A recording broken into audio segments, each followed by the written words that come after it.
बाकी आप अपने सब्जेक्ट टीचर से पूछ लेंगे ना तो वो आपको बता देंगे, लेकिन पॉलिटी के लिए it is more than enough. अभी तक जो पॉलिटी आती है, ये ज़रूरी नहीं है कि पॉलिटी आप मुझसे पढ़ें तभी आप पॉलिटी के सवाल बना पाएंगे। पॉलिटी बेसिक आती है पीसीएस के अंदर, इतनी बेसिक आती है कि बच्चों की ज़्यादातर फेवरेट ही होती है पॉलिटिकल साइंस। मैं बता दे रहा हूँ, यूपीएससी में भी कोई बहुत डाई हार्ड नहीं आता, लेकिन पढ़ाने का फ़ायदा और आपको पढ़ने का फ़ायदा मिलेगा मुझसे सबसे ज़्यादा मेंस में। प्रीलिम्स में तो मैं आपकी नैया पार लगा ही दूंगा, लेकिन मेंस में आपको फ़ायदा मिलेगा, क्योंकि मेंस में आपका दिमाग सोचने और समझने की क्षमता तभी रख पाएगा जब आपने तैयारी मेंस की पहले कर रखी है। तो ये ध्यान रखिएगा कि मेंस और प्रीलिम्स का कंसेप्ट बदल जाता है। आप लोगों ने ये लिख लिया, ठीक है? इसको थोड़ा और जूम करके कुछ और बुक लिस्ट लिख देता हूँ, इसको मिटा देता हूँ।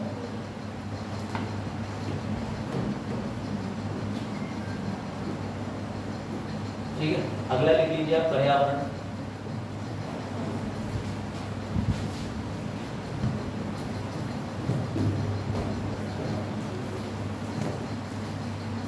ठीक है, इसमें आप इंग्लिश मीडियम वाले ले सकते हैं ये,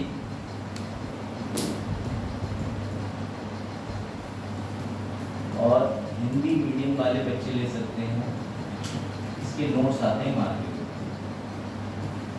इसके अलावा आपको इसकी बुक नहीं लेनी। पर्यावरण एवं आपदा प्रबंधन नाम है इस पूरे विषय का, और आज ज़्यादातर भूगोल के साथ ही ये पढ़ा जाता है।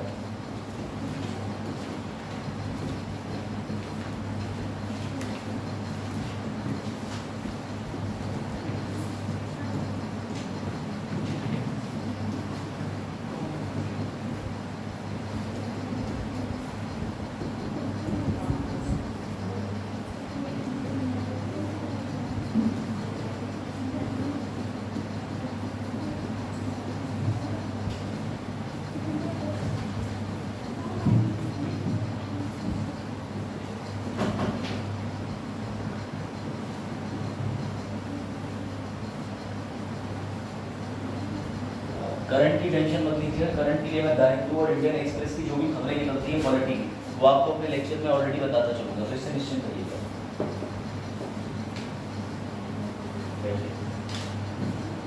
ठीक है बच्चों, पर्यावरण के लिए आपको विजन और दृष्टि के नोट्स। अब आप सोच रहे होंगे ये मिलेगा कहाँ से, तो इसका आप टेंशन मत लीजिए। इसके मिलने की बात ऐसी है कि अगर आप में से आपका कोई एक मित्र दिल्ली जाए तो उससे मंगा सकते हैं, वरना फ्लिपकार्ट वगैरह पे भी आप देख सकते हैं। ज़रूरी नहीं है कि अभी खरीदें, आपके जो यहाँ पर सब्जेक्ट टीचर पढ़ाएंगे वो आपको खुद ही क्लास में नोट्स बनवाएंगे, तो आपको टेंशन लेने की ज़रूरत नहीं है। ये मैंने तब बता दिया जब कई बार ऐसा होता है कि आप विषय को एडवांस में पढ़ना चाहते हैं। अभी तो इस योजना का उद्देश्य है कि आप निःशुल्क ही पढ़ें, तो जितनी चीज़ें आपके काम की आप नोट कर सकते हैं। साइंस एंड टेक्नोलॉजी हो गया, इसमें रॉकेट आता है, मिसाइल आता है, IT, ठीक है। मार्केट के अंदर तरीके की मेडिकल साइंसेज, बायोटेक्नोलॉजी, आप देखते हैं ना चंद्रयान 3 गया, गगनयान मिशन लॉन्चिंग के लिए, इसके अलावा आदित्य L1 मिशन चला, ये समस्त चीज़ें साइंस एंड टेक के अंदर आती हैं। और करंट अफेयर्स के अंदर आपको पता है कि डेली पढ़ना है, कम से कम मैं ये मानता हूँ कि ये विषय और ये विषय अगर आप डेली नहीं पढ़ेंगे सबसे जल्दी दिमाग से साफ होगा। ये प्रैक्टिकल चीज़ आप करके देखिएगा कभी, क्योंकि करंट अफेयर डेली बनते हैं और डेली आपको करंट अफेयर पता होना चाहिए, है ना। ये बुक लिस्ट कैसे, ठीक है, मैंने इससे पहले वाली भी लिखवा दी है, बाकी आपके क्लासमेट्स ने उसकी मोबाइल क्लिप ले ली है, आप आपस में शेयर करना, वरना बच्चों ने नोट कर लिया उनसे कॉपी लेके नोट कर लीजिएगा, उसका फोटो ले लेना। हाँ, ये वाले पेड आता है, आ जाइए। इसको आपने नोट कर लिया, हटा दूं?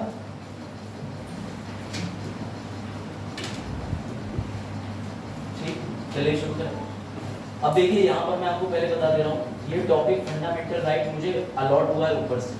अगर आप मुझसे पूछें कि पॉलिटी कैसे शुरू होती है, तो मैं आपको संवैधानिक सीधा इतिहास से लेके चलता है कि 1773 से पहले संविधान कैसे बना, 1600 में कंपनी कैसे आई, लेकिन ये ऊपर से अलॉट हुआ है तो इसमें मैं कुछ नहीं कर सकता। दूसरी बात ये, क्लासेस लिमिटेड होती है। लास्ट टाइम मैंने 2 साल पढ़ाया तो मेरे पास में पूरी 60 क्लासेस थी, तो मैं बच्चों को NCERT के साथ पढ़ाता था। इस बार क्या कर दिया है, ऊपर से वो काम लें कि वो टीचर्स को टॉपिक अपनी तरफ से दे रहे हैं। तो हो सकता है कि आपको लगे कि मान लीजिए सर इसकी एक क्लास और एक्स्ट्रा करा दीजिए, तो वो चीज़ें बाद में देखी जाएंगी, लेकिन ये सब ऊपर से बोला जाता है। पहले हम लोग थोड़े स्वतंत्र थे, अब उन्होंने कहा कि नहीं हम ही बताएंगे आपको ऐसे ऐसे करना है, तो ये सारी फाउंडेशन है।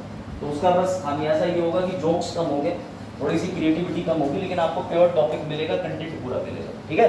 इससे निश्चिंत रहिए।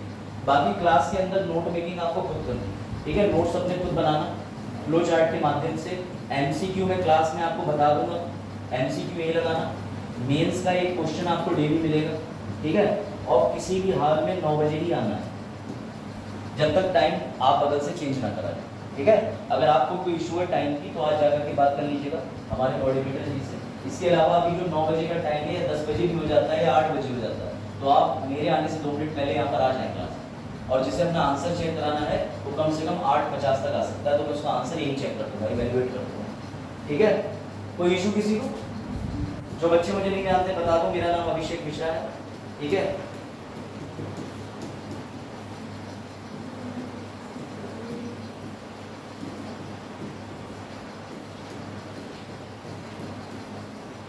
लमसम 17 से 18 एग्जाम का एक्सपीरियंस है मुझे, 4-5 साल में हो चुका है। कोचिंग मैंने करी है, संस्था का नाम नहीं लूंगा, but one of the very reputed coaching, चलो ले ही देता हूँ, लोग लेके गए।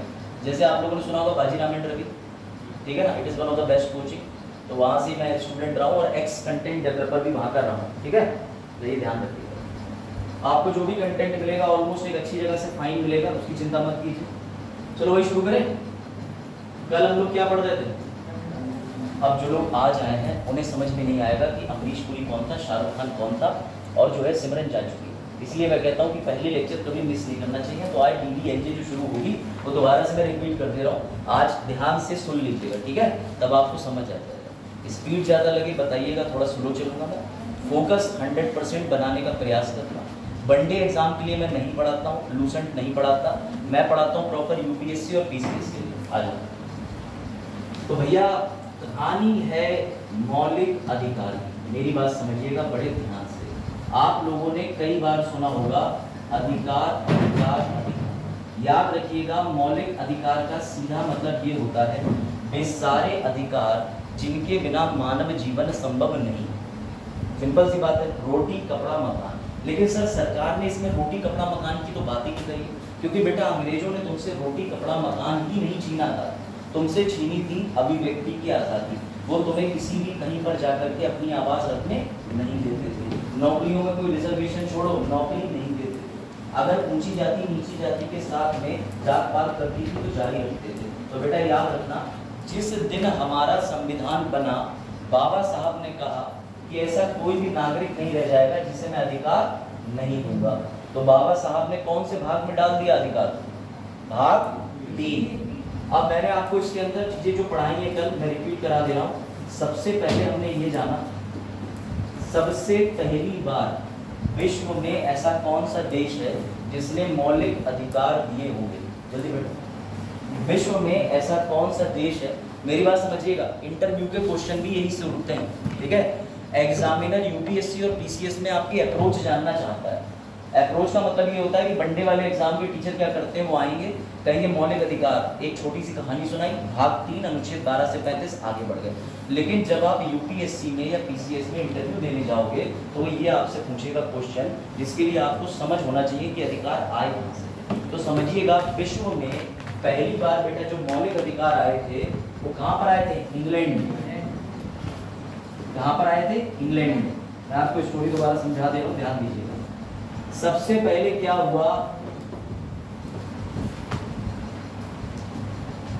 ठीक है, आपको पता होगा कि आज भी विश्व में कई जगह राजा देखने को मिलता है। जैसे अगर इंग्लैंड की बात करें तो आज भी इंग्लैंड के अंदर क्या देखने को मिलता है? सर इंग्लैंड के अंदर कोई नहीं। जल्दी आओ जल्दी, आज ही माफ कर रहा हूँ, अगली बार से मुझसे लिखूंगा 9:05 के बाद, 9:05 के बाद एंट्री नहीं दूंगा, ठीक है, फ्लो टूटेगा वरना। जल्दी सेटिंग हुई, दिख रहा है सबको प्रॉपर? ऐसे बनाता हूँ मैं कार्टून, डूडल आर्टिस्ट। भारत में 2 ही तरीके के आर्टिस्ट मशहूर हैं। जब सबसे पहली बार लखनऊ में मेट्रो चली थी तो 25 किलो गुटखा बरामद किया गया। वो मेट्रो के अंदर मछैना सांप की तरह पिचकारी मार रहे थे। अरे आपने देखे होंगे, आपके आसपास आपके घर में भी होंगे जो मसाला खाने के बाद ड्राइंग बनाते हैं दीवारों पर।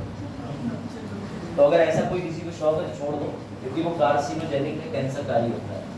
अब देखो भैया, पहले क्या होता था, राजा सिस्टम चलता था, आज भी चलता है लेकिन थोड़ी लगाम लग गई है। अब ये राजा साहब जो है ये कहते थे दिन, और जब मन होता था तो कहते थे रात। इसी चीज को, इनके इसी रवैये को लेकर कौन हमेशा परेशान रहता था? प्रजा। प्रजा हमेशा कहती थी कि राजा का मन है भैया, राजा साहब कह रहे हैं मुझे बर्फ जमा के दो बिना फ्रीज के, फ्रीज है ही नहीं, बर्फ कहाँ से ला के दे। तो राजा साहब जो थे अपनी तानाशाही चलाते थे। इंग्लैंड के अंदर ये स्थिति थी कि राजा साहब से प्रजा इतनी खपा हो गई कि उन्होंने राजा के खिलाफ एक दिन समय चलते आंदोलन कर दिया। मेरी बात समझिएगा, प्रजा ने राजा के खिलाफ क्या कर दिया? आंदोलन। आंदोलन को संग्राम भी कहते हैं, रिवॉल्ट भी कहते हैं। जब रिवॉल्ट कर दिया तो राजा साहब ने कहा हे मेरी सेना चलो युद्ध लड़ने चलते हैं। तो सेना ने कह दिया नो। बोले मेरी सेना मेरी खेती करो जाके, सेना ने कहा नो। अब जब राजा साहब के सारे आदेशों का पालन भंग हो गया तो राजा साहब को गुस्सा तो आएगा, लेकिन कर भी कह सकते। आप पूरी क्लास बैठी हुई हो, टीचर अपनी मर्जी से कुछ भी यहाँ करके पढ़ा दे जो काम का ना हो आईएएस के, तो आप क्या करोगे? बॉयकॉट कर जाओगे। तो मैं सीटों को तो पढ़ाऊंगा नहीं। अगर मैं यहाँ पर अपनी तानाशाही चलाऊंगा कि टेढ़े बैठो, बोतल पानी फेंक दो, तो तुम कहोगे काम की चीज बताओ क्या करते। तो जब राजा साहब के अत्याचार हद से ज्यादा बढ़ गए तो प्रजा ने निर्णय लिया कि हम कर देंगे मास भंग। मास भंग का मतलब कि राजा के पास से कोई भी आदेश का पालन नहीं करेंगे। सभी ने एक दिन विद्रोह कर दिया। विद्रोह का प्रभाव ये पड़ा कि सारी की सारी प्रजा राजा साहब के साथ बैठ गई और मजबूरी में राजा साहब को क्या करना पड़ा? संधि। ये रही प्रजा, ये रही राजा, ये रहे राजा साहब, ये रही प्रजा। प्रजा बोली जब तक तुम हमें मैकडी का बर्गर नहीं दोगे लंच में, जब तक 10 से 5 छुट्टी नहीं दोगे, जब तक एक संडे की छुट्टी नहीं दोगे, युद्ध जीतने के बाद अपने अपने घर जाने की अनुमति नहीं दोगे, खेत में काम करने के पैसे नहीं दोगे, तब तक मालिक जी राजा जी भैया कोई भी काम नहीं करेंगे। तो मजबूरी में आकर, मजबूरी में आने के बाद राजा को साइन करना पड़ा। बेटा इसको बोलते हैं संधि। क्या बोलते हैं?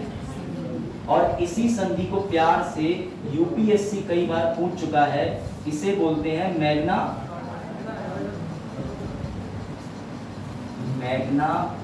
कार्टा। अब समझ में आया? याद रखिएगा ये मैग्ना कार्टा पहली बार विश्व में साइन कब हुआ? तो 1215 में। अब कहानी समझ आई। विश्व में सबसे पहली बार मौलिक अधिकार का जन्म सर इंग्लैंड में हुआ 1215 में। कब हुआ? जब राजा प्रजा में आपस में टकरार हुई, आजो सूरज, विद्रोह हो गया और राजा की बात मानने से प्रजा ने इनकार कर दिया। कोई दिक्कत? कोई समझ में आ गई सारी बात? अब समझ लीजिएगा एक और इंटरेस्टिंग कहानी। ठीक, कोई दिक्कत? 1215 मैग्ना कार्टा सारी चीजों में। अब आ जाइए यहाँ पर, ये आ गया अमेरिका। अमेरिका हमेशा इंग्लैंड के साथ में कंपटीशन बनाए रखता है। वैसे तो विश्व में जितने भी देश हैं अमेरिका नंबर 1 बनने की पावर करता है। अमेरिका का जन्म होता है 1773 से 1776 के बीच। इसी जुलाई माह में 4 जुलाई को मनाया जाता है विश्व अमेरिका दिवस, अमेरिका का फाउंडेशन डे। जब अमेरिका का जन्म हुआ बच्चों, तो अमेरिका ने ये कहा कि इंग्लैंड में तो लड़ाई हुई, राजा और प्रजा आपस में लड़ गए। लोगों ने जब इतिहास पढ़ा तो लोगों ने अमेरिका के अंदर भी ये बात कहना शुरू कर दी कि हमें भी हमारे अधिकार चाहिए, साडा हक ऐथे रख। तो भैया अमेरिका ने क्या करा कि अमेरिका अपना लिखित संविधान बना चुका था। मेरी बात समझिएगा, ठीक है? बैठ जाओ, ध्यान देना, यहाँ पर फोकस रखना। वो क्या कर रही हैं वो बाद में पता चलेगा। इधर देखो, 1773 से 1776 के बीच अमेरिकी क्रांति हुई और अमेरिका का जन्म हुआ। अमेरिका विश्व का पहला ऐसा देश था जिसके पास में लिखित संविधान था। अमेरिका विश्व का पहला ऐसा देश था जिसके पास कौन सा संविधान था? लिखित। और पता है जब भारत का संविधान बना तो उसमें कितने अनुच्छेद थे? 395। लेकिन अमेरिका में जब संविधान बना तो मात्र 7 ही अनुच्छेद थे, ओनली 7। अभी तक भारत के संविधान में कितनी बार संशोधन हुआ? 106। लेकिन अमेरिका में सिर्फ 27 बार हुआ अभी तक, क्योंकि यहाँ संशोधन करना यानी संविधान में परिवर्तन करना बहुत कठिन है। तो बेटा अमेरिका ने क्या करा, जब अमेरिका के अंदर जितने भी लोग थे उन्होंने अमेरिका की नाक में दम कर दिया, रोना शुरू कर दिया। तो अमेरिका ने अपने संविधान में पहले 10 संशोधन किए। पहले 10 का मतलब 1 2 3 4 5 से लेकर 10 तक। और उन संशोधन में क्या अमेरिका के संविधान में डाल दिया? Fundamental right. लेकिन याद रखना कोई भी चीज संविधान में, बेटा बाहर मत देखो, लू लग जाएगी, इधर देखो बेटा। अगर संविधान के अंदर, याद रखिएगा, संविधान में आपको कोई भी चीज जोड़नी है तो उसका तरीका होता है। जैसे भारत की प्रक्रिया बता दूं, भारत में पहले विधेयक प्रस्तुत करा जाता है लोकसभा, फिर राज्यसभा, फिर राष्ट्रपति की अनुमति मिलने के बाद वो जो विधेयक है वो जो बिल है बेटा वो क्या बन जाता है, अधिनियम। तो ऐसे ही अमेरिका में भी यही प्रक्रिया लागू होती है। अमेरिका की भी संसद के अंदर सबसे पहले विधेयक पारित करना पड़ेगा ना, तो अमेरिका की संसद में जो मौलिक अधिकार के संशोधन हेतु बिल रखा गया उसका नाम ही बड़ा प्यारा है, उसे कहते हैं बिल ऑफ राइट्स। और ये 1789 की बात। कई बार आपसे वनडे एग्जाम पूछ लेगा ये बिल ऑफ राइट के जन्मदाता कौन है, तो लिख लो भैया जेफरसन, JEFFERSON, जेफरसन। जेफरसन मैं इसलिए रिपीट कर रहा हूं, कई बच्चे आज पहली बार आए हैं। जेफरसन को सम्मान भी मिला, फिर से रिपीट कर रहा हूं बेटा। अमेरिका के अंदर संविधान के अंदर मौलिक अधिकार कैसे दिए गए, ये सबसे पहला देश था जिसके पास लिखित संविधान था। इंग्लैंड के पास आज भी लिखित संविधान नहीं है, उसका क्या कारण है मैं बताऊंगा। अमेरिका ने जब लोगों ने मांग करी तो इन्होंने अपने यहाँ पर एक विधेयक पारित करा संसद में जिसका नाम था बिल ऑफ राइट। इस बिल ऑफ राइट में 10 संशोधन थे जो कि किससे संबंधित थे, मौलिक अधिकार से। तो दो देशों का समझ में आ गया, तो हाँ 2 देशों का समझ में आ गया। पहले इंग्लैंड का, इंग्लैंड में कैसे आए मौलिक अधिकार सर, 1215 किंग जॉन के लिए उसकी प्रजा ने क्या कर दिया, विद्रोह। सर अमेरिका में संविधान लिखने के बाद, बैठ जाओ जल्दी, लड़ाई मत करो आपस में, संपत्ति विवाद के लिए संपर्क करें 25,000 फीस होता है। अरे वकील नहीं हो ना, एडवर्टीजमेंट तो। चलो देखो, तो अमेरिका में 1789 में बिल ऑफ राइट आ गए, 2 बड़े देश हो गए। अब तुम्हें ये पता होना चाहिए कि भारत के अंदर एकमात्र ऐसा व्यक्ति पैदा हुआ जिसने एरिस्टोटल को भी पीछे कर दिया। एरिस्टोटल के नाम में टोटल आ रहा है, उसे 138 देशों का संविधान याद, उसने 138 देशों के संविधान को पढ़ा। तो बाबा साहब ने साहब उसको फॉलो करा होगा, बाबा साहब ने भी कम से कम 7 देशों का संविधान याद कर लिया। तो भाई जब संविधान बनना था भारत के अंदर, तो आप उनको कैसे नहीं बुलाओगे। जब उनको बुलाया गया तो तुम्हें नहीं लगता कि बाबा साहब इतने एजुकेटेड आदमी थे, उन्हें ये घटनाक्रम नहीं पता होगा, उन्हें 1215 का किंग जॉन का इंग्लैंड का चार्टर नहीं पता होगा क्या। जब बाबा साहब की बात आई तो उन्हें इंग्लैंड का 1215 मैग्ना कार्टा भी याद था, और उन्हें अमेरिका का बिल ऑफ राइट, शॉर्टकट लिख रहा हूं, ये भी याद था। अब बारी आई, मैंने आपको कल बताया इंडिया की, तो बेटा इंडिया में बाबा साहब की नोबल थिंकिंग देखो, ऐसे लोग इन्हें लेजेंड नहीं कहते। बाबा साहब ने कहा कि किसी भी देश को चलाने के लिए अधिकार देना जरूरी है। अगर मैं अधिकार नहीं दूंगा, जैसे इस क्लास के अधिकार है कि तुम्हें पानी पीने का अधिकार है लेकिन तुम पूछ के जा सकते हो, डिस्टर्बेंस ना, अधिकार है कि तुम लोग नोट्स बना सकते हो, अधिकार है कि सिर्फ अपने अपनों को ही देखो, लेकिन वो अधिकार बंद कर देते। ठीक है, तो बेटा ऐसे कुछ अधिकार का पालन हर देश करता है, मेरी बात समझिएगा। बाबा साहब ये बात जानते थे कि भारत को चलाने के लिए एक किताब बना रहे हैं, और उस किताब का नाम क्या है, COI। अब तुम कहो ये क्या है, कॉन्स्टिट्यूशन ऑफ इंडिया। तो बाबा साहब ने कहा मैं इंग्लैंड की पूर्णता तो कर नहीं सकता। इंग्लैंड के अंदर किस तरीके से हुआ था, विद्रोह, और अमेरिका के अंदर कैसे डाला गया भैया, संशोधन के माध्यम से, इंग्लिश में इसे अमेंडमेंट कहते हैं। ठीक है, लेकिन बाबा साहब ने क्या करा, इन्होंने ओरिजिनली, यानी ओरिजिनल का मतलब भाग 3 अनुच्छेद 12 से 35 के अंदर मौलिक अधिकार शुरू से ही वर्णित कर दिए। बाबा साहब ने कहा ना मैं किसी आंदोलन का इंतजार करूंगा, ना मैं संशोधन के जरिए संविधान में डालूंगा, लेकिन हाँ भारत के अंदर जो आपके मौलिक अधिकार है उसमें संशोधन किया जा सकता है। वो कहानी हम केशव नंदा में जानेंगे, लेकिन अभी आप इतनी बात समझ लीजिए। अब मैंने आपको घर से प्रश्न यही दिया था कि आपके पास अगर प्रश्न आ जाए या आपसे इंटरव्यू के अंदर पूछ दे कि अमेरिका में मौलिक अधिकार है, तो भाई आपसे यूपीएससी का इंटरव्यूअर या पीसीएस का जो चेयरमैन बैठा हुआ होगा या सदस्य बैठे हुए होंगे, वो आपसे ये तो जानना चाहेंगे कि ये भारत के अंदर कुएं का मेढक है या इसे अमेरिका का भी पता है, इंग्लैंड का भी पता है। तब वो आपसे पूछेगा अमेरिका में मौलिक अधिकार है, तब आप कहोगे नहीं। वो कहेगा बेटा तुम्हें तो पढ़ना चाहिए था। वो सर हम उस समय बाहर देख रहे थे, वो निकल के गई थी सर। ठीक, तो बेटा इसलिए ध्यान देना,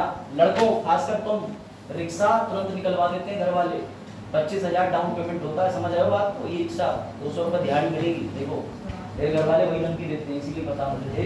देखो बेटा इंग्लैंड 1215 विश्व में सबसे पहली बार मौलिक अधिकार आए किस माध्यम से? विद्रोह, अमेरिका संशोधन, इंडिया ओरिजिनल। इंटरव्यूअर को तुम्हें इतनी बात बोलनी है कि सर फंडामेंटल राइट का कंसेप्ट हर देश में है, लेकिन कहीं पे लिखित है, कहीं पर लिखित नहीं है। जिन देशों में लिखित है वहां पर क्या अंतर है और जिन देशों में लिखित नहीं है वहां पे क्या अंतर है, ये बताओ। कौन बताने का प्रयास करेगा? अब आए ना अप्रोच में। मेरा सवाल ये है, जिन देशों में तुम्हारे मौलिक अधिकार या संविधान लिखित है और जहां पर लिखित नहीं है, ठीक है, अलिखित लिख दे रहा हूं मैं। गारंटीकृत हो जाते हैं। वेरी गुड, वेरी गुड बेटा। मैंने एक जमीन की रजिस्ट्री करवाई नट्टा दाने चौराहे पे और मैंने वकील से कहा कि देखो वकील, ये वो है जो जमीन बेच रहे हैं, मैं वो जो जमीन खरीद रहा हूँ। उसके बाद हम तीनों ने चाय समोसा खाया और चले गए। अगले दिन मैं देख रहा हूँ कि वकील ने बोर्ड लगा लिया, आज से संपत्ति पांडे जी की हुई। मैंने कहा अरे तुम्हें तो बताया था। बोले अरे बेवकूफ, तुमने कोई लिखित में नोटराइज थोड़ी करवाया था, स्टैम्प पेपर पे थोड़ी कराया था। तो मुंह से कहीं भी चीज की वैल्यू नहीं होती है, लेकिन लिखित चीजों की वैल्यू होती है। अगर तुम्हें देश की सरकारों को बाध्य करना है, तुम्हें देश की सरकार से गारंटी चाहिए, तो तुम्हें वो चीज कहां पे चाहिए? लिखित। बाबा साहब जानते थे कि एक दिन ये आएंगे, एक दिन ये आएंगी, एक दिन ये आएंगे, ठीक? ज्यादा तो वो जानते हैं कि जैसा व्यक्ति आएगा, भाई जैसा व्यक्ति पद पर आएगा। मिर्जापुर में क्या सीखा? गुड्डू भैया चला रहे एक चक्कर में थे, ठीक है, पंकज त्रिपाठी अलग चला रहे थे कुर्सी, मुन्ना भैया के साथ में राइवल गैंग अलग चल रही। तो जो व्यक्ति गद्दी पर आएगा वो अपने दिमाग से देश को चलाएगा, लेकिन देश का तो बट्टाधार हो जाएगा।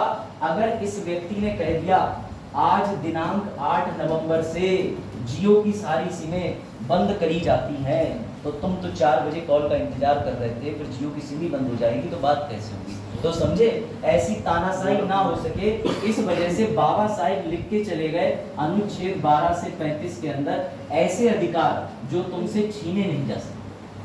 सिर्फ और सिर्फ विशेष परिस्थिति में, देश में इमरजेंसी लग जाए तो कुछ चीजें हैं वो आगे हम सीखेंगे, लेकिन मौलिक अधिकार का कंसेप्ट समझ गए।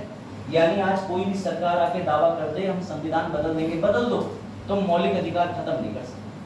तुम खत्म करोगे कैसे? क्योंकि मौलिक अधिकार के अंदर खुद ही अनुच्छेद 13 है जो कह देगा अच्छा आओ जरा मैं शून्य करना शुरू कर दूंगा जो इस भाग का एक भी उपबंध छीनेगा। समझ में आई बात? अब आगे बढ़े। तो सर बाबा साहब हमें बचाना किससे चाह रहे थे? तो सुनना जरा ध्यान से, अब थ्योरी तुम्हें ज्यादा अच्छे से समझ में आएगी। सर हर बार इसे विलेन बना देते, ठीक? ये राजा, ये भोली मासूम प्रजा, ठीक है, आलोक अरुण तेज, ठीक है, ठीक है, समझिएगा। और उसके बाद में ये रहा ब्रूटल किंग, ये रही प्रजा। बेटा आज भी याद रखिएगा कहीं ना कहीं अनुच्छेद 12 इसी राजा की बात करता है, क्योंकि अनुच्छेद 12 मैंने कल आपको पढ़ाया वो क्या कहता है? भारत संघ, देश की संसद, राज्य की सरकार या राज्य का विधानमंडल या म्युनिसिपैलिटी नगर पालिका। तुम्हें ताज्जुब की बात बता रहा हूँ कि तुम पीलीभीत के डीएम का ऑर्डर क्यों मानो, पीलीभीत के डीएसडब्ल्यू का ऑर्डर क्यों मानो? क्योंकि बेटा वो सब क्या है? आर्टिकल 12। सर हमारे घर के बाहर एक कांस्टेबल खड़ा था, हमने उससे कह दिया भाग यहाँ से, बेटा वो अपनी पे आ गया तो तुम्हें जेल में बंद कर देगा, क्योंकि वो क्या है? आर्टिकल 12।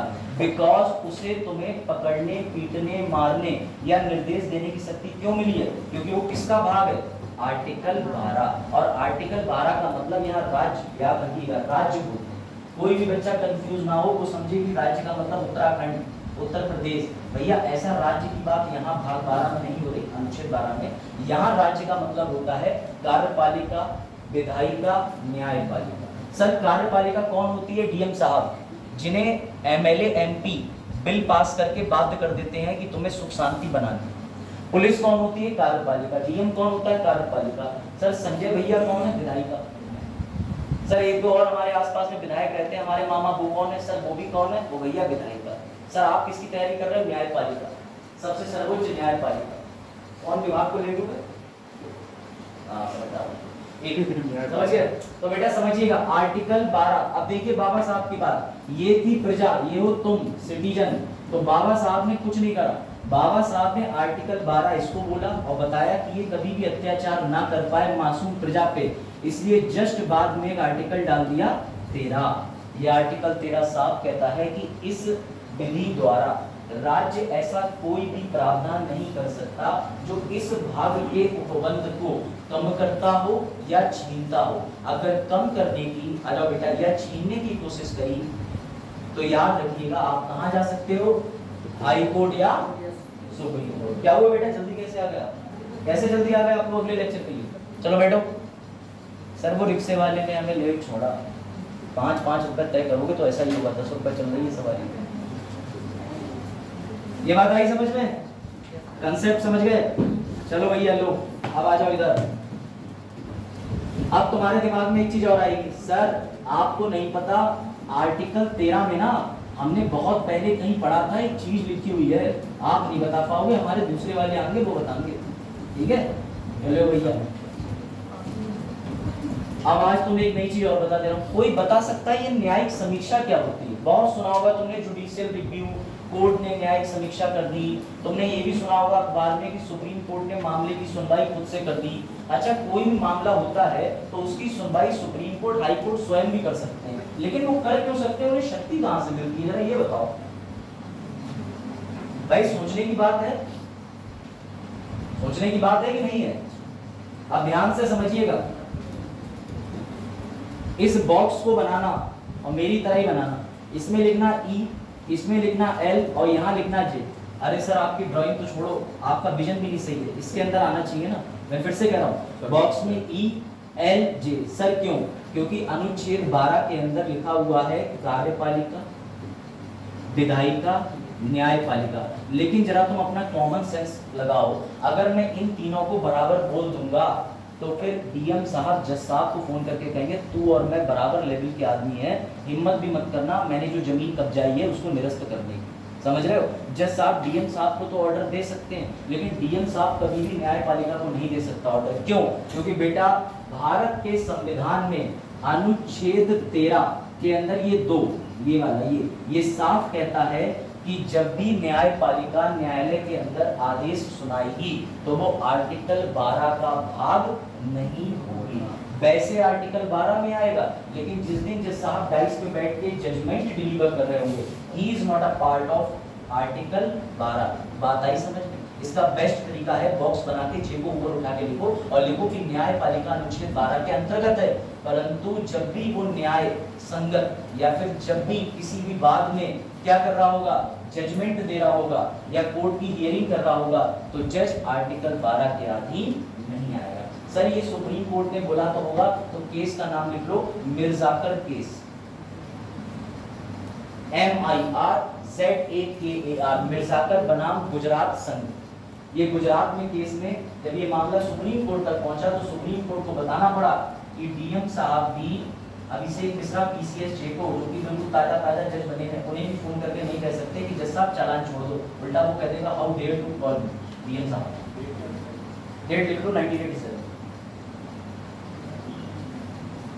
बात आ रही है समझ में कि नहीं? आज तुम्हें समझ में आया कि न्यायपालिका सर्वोच्च क्यों है? क्योंकि बाबा साहब इसे भाग 12 में रख के तो गए, पर 12 से थोड़ा ऊपर कर दिया। लेकिन ये भी ध्यान रखना, जज साहब भी तानाशाह नहीं बन सकते, क्योंकि जिस दिन कोई जज तानाशाह बनेगा उस दिन संसद के अंदर उस जज के ऊपर महाभियोग जैसी एक प्रक्रिया चला दी जाएगी कि ये जज गलत है, इसको नीचे ले आओ। उसको हटाने की प्रक्रिया भी किसके पास है? विधायिका के पास। ये हम लोग आगे पढ़ेंगे। अभी जितनी चीजें बता रहा हूँ इनकी रेलेवेंसी आगे, एक ही दिन में सब नहीं जान सकते। बेटा कुछ समझ आ रहा है? यूपीएससी के लिए यही आएगा। नाम बता दो, मिर्जाकर बनाम गुजरात राज्य, मिर्जाकर बनाम गुजरात राज्य।